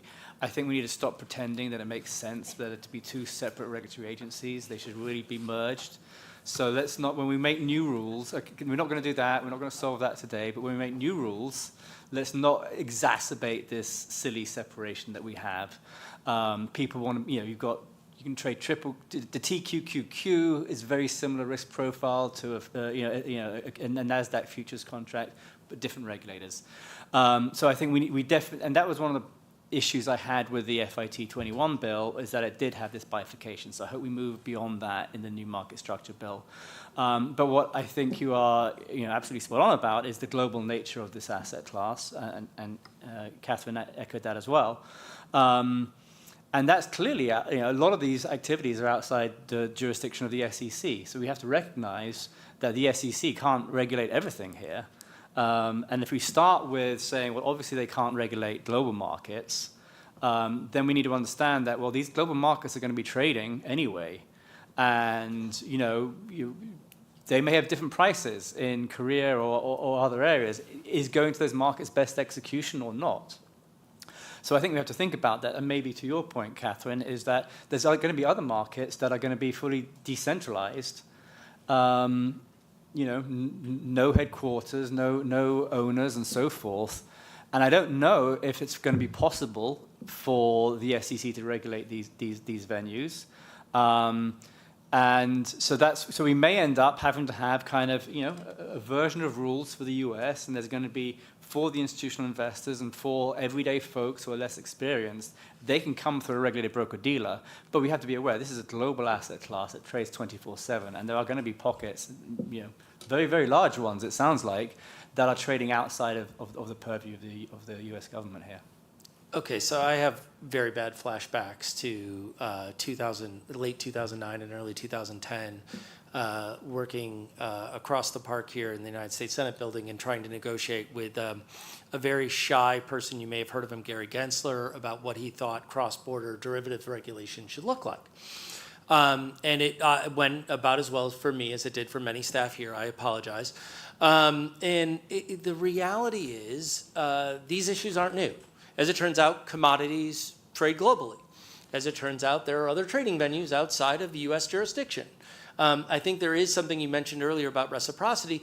That in and of itself is, as anyone who's ever been involved in that process, sadly I have, some of the people here have as well, it's a bit of a nightmare, but it can be done. And one of the things I think we have to recognize is, much like the commodities markets that Austin just referenced, we're not doing anything that's new here. There isn't anything particular about a Bitcoin trading that's fundamentally different than trading other assets that are also regulated by other venues and other brokers and other regulators outside of our borders. I actually go back again to the OTC marketplace for just a second, because if we think about that marketplace, you have very, very large, very, very public foreign issuers who have lots of liquidity, lots of information issued by the issuer, regulated by somebody else, all the way down to entities that have really no existing issuer and no real transparency still trading on those markets. And Over if you go to 200 that plus and watching. try to trade What on do those we got to markets, do to run one, the like you button may up? not be able to find Show some love to the channel. or It's two, free. you may find a skull and crossbones on the website actually warning you this might not be a good idea, right? And if we think about how we want to approach cross-border trading, I think we can learn from some of those things. I don't think we just throw our hands up and say, yeah, we can only do what we can do. I think you do that by bilateral negotiations with other jurisdictions, much like we've had to do in other areas. It ain't fun. It takes a long time. And there's a lot of discussions that have to go back and forth, but you do your best. Let's actually go to the technology. We talked a little bit earlier about ways in which the commission might be able to actually utilize technology like public blockchains to aid in its mission and regulation and perhaps even surveillance. I'm going to say something that might be a little bit controversial. Forever, the SEC has basically taken an approach where they say our rules are technology neutral. We're not going to differentiate between this tech or that tech. I think it's about time that we might have to actually change that, given the underpinnings of the technology that make something with Catherine's business different than something with Greg's business. And really welcome thoughts from the panel on that. I mean, I think looking back historically, we were talking about order routing, and in many ways, aspects of a very prescriptive set of market structure rules like NMS did incorporate ways technology had evolved in industry. But I think in many ways it sort of depends, right? You have to separate the technological capabilities of what a said blockchain does. You were talking before about how do you get data off of a particular blockchain. You have to think about latency differently. You have to think about how who is validating transactions? How are those blocks put up? How important is ordering, right? These are very fundamental sort of critical things that have lived in various worlds of trading for a long time. And thinking about that data source, that golden source, is important because you really have to understand at some point, if you want to be able to successfully, I think we believe trust in something, you have to kind of understand what and whom is behind it. So I think the truest form of decentralized finance is a very difficult thing for any modern regulator around the world to kind of wrap their heads around. Because if you want to have access to information and be able to understand the why, it's critical to be able to go back and see those things. So. But when we're doing things like determining broker status, exchange status, responsibilities, best X, I mean, people don't even know what best X is today for equities, I would argue. So how are we going to know what it is for crypto, given all the points that have been discussed today? And when it comes to different technologies, how do we look at that? Catherine, really interested in your thoughts. Well, I wanted to jump right back to your question on technology neutral, because I think the reason that concept is rightly appealing is to the extent it is risk consistent.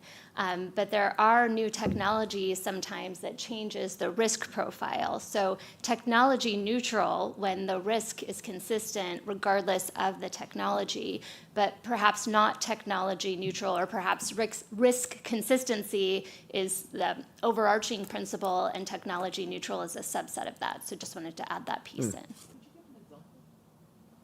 I think going back to the example of self-custody wallets versus custody wallets, you wouldn't treat them the same way even though they're both holding an asset, right? You wouldn't say you're technology neutral to a wallet holding an asset when the custodial risk either exists or doesn't. So that might be a really fundamental example. Thoughts from anybody else? Dave, Austin? I would say this kind of gets back to like the 211 discussion earlier. You know, like, is there enough that's disclosed for the SEC to remain neutral and to be able to remain neutral? And I think we can get there. This is where I will go down the path of disclosure and thinking that this is something that is sorely needed right now, which is this true path to registration and this disclosure standard where maybe this is yet another opportunity for regulatory cooperation with the CFTC and SEC and maybe with global regulators. I mean, we keep talking about how these are global assets and they trade 24/7, and there are some differences, I really believe fundamentally, between what we have traditionally seen most of our investment and trading volume in the United States. And so it seems like it's a real tremendous opportunity for global cooperation and establishing some global standards.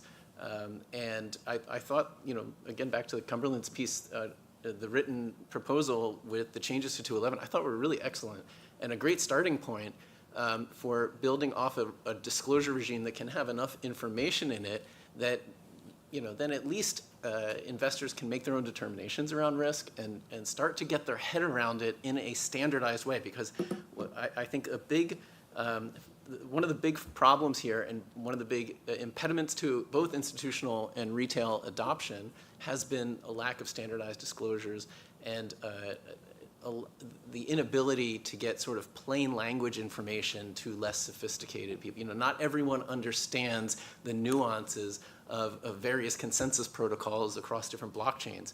And I think that that information is good to have for all sorts of sophisticated participants and practitioners, but if you want investors to come into this space, you need to get up to their level, and it needs to be something that's consistent so that you can compare different things and make educated choices. Christine, jump in. Oh, just a small sort of aside. It's not clear to me that a blockchain is particularly useful for regulatory information. Blockchain will tell me which wallets are holding what. That's fine. I don't know who's behind the wallet.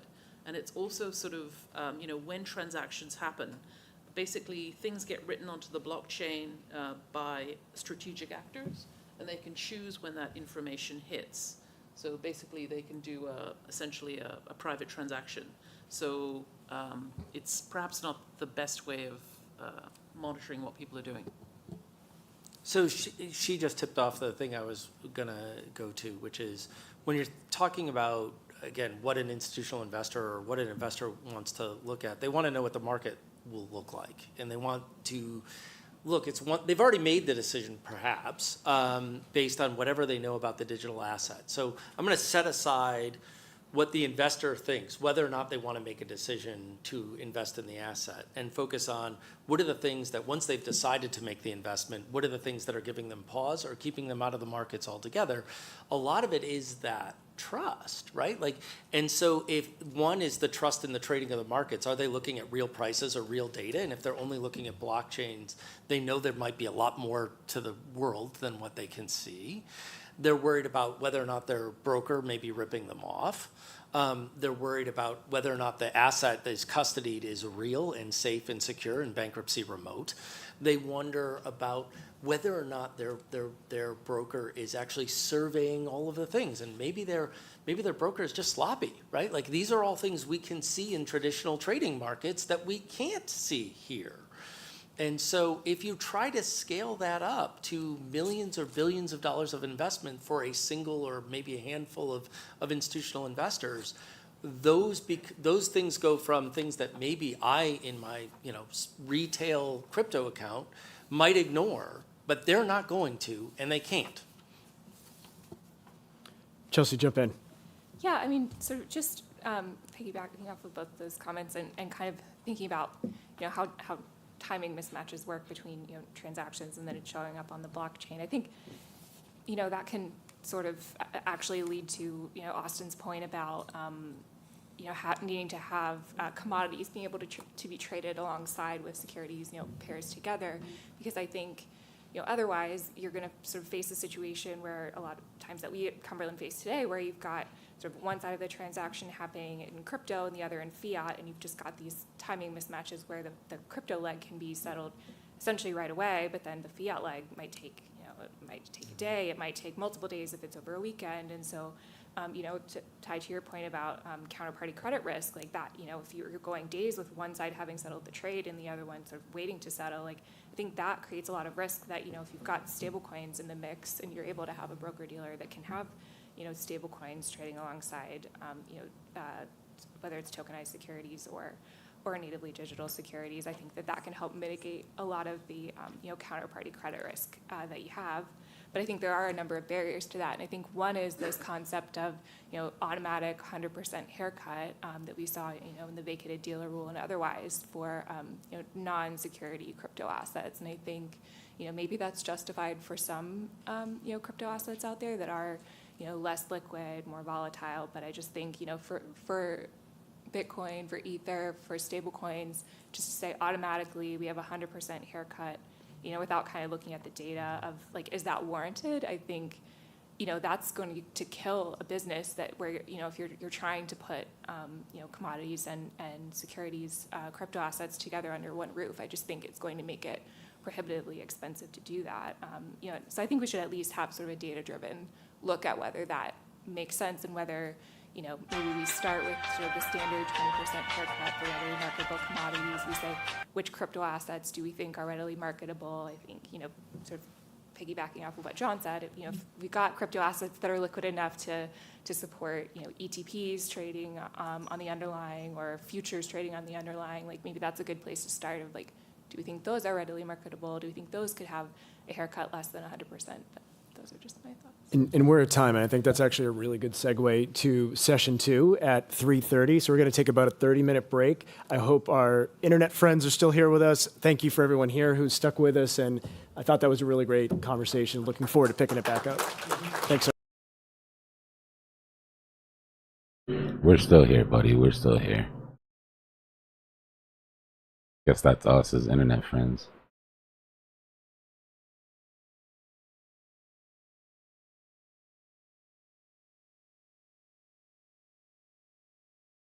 Well, that was actually kind of productive, not for nothing. I haven't heard a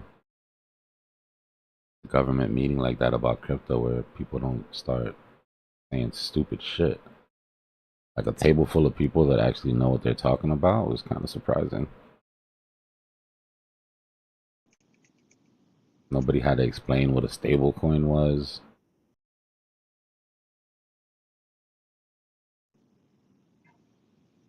Dbloc, can I take a break to just say thank you for everything that you did? Like, all of your analysis is helping me at least to understand what's happening and to learn some new concepts, and I just want to say thank you for everything.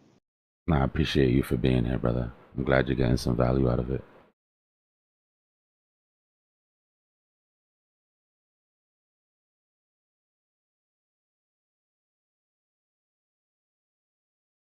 Alright, so we should retest this 50 bearishly if we're going to continue this move down. Bulls had the chance to hold above that 50, but they lost it. So for right now, we have to assume that we have our trap longs and our trap shorts set for the day. Yeah, I agree. Only question now is how far can we come down and set this weekend trap? We've got less than 2 hours to drop here. You think after CME closes that we're not going to have any more chance to be more volatile, to go down? I don't think so. I mean, we might get a sweep. Like, we might close CME and then sweep down and grab some liquidity and then come back up into the weekend range. That's possible, depending on where it goes. If we drop down, our target one would be our 50 EMA on the 5-minute, basically. Okay, so we'd be looking for that retracement anyways, naturally. But if we can get that retracement quick,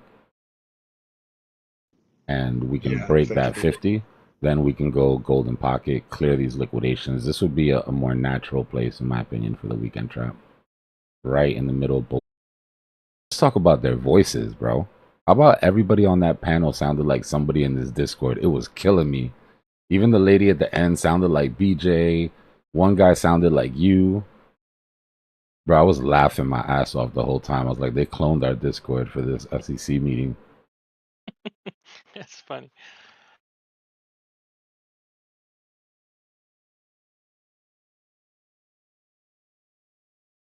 Yeah, I've been seeing some of the AI agents start to pop gears.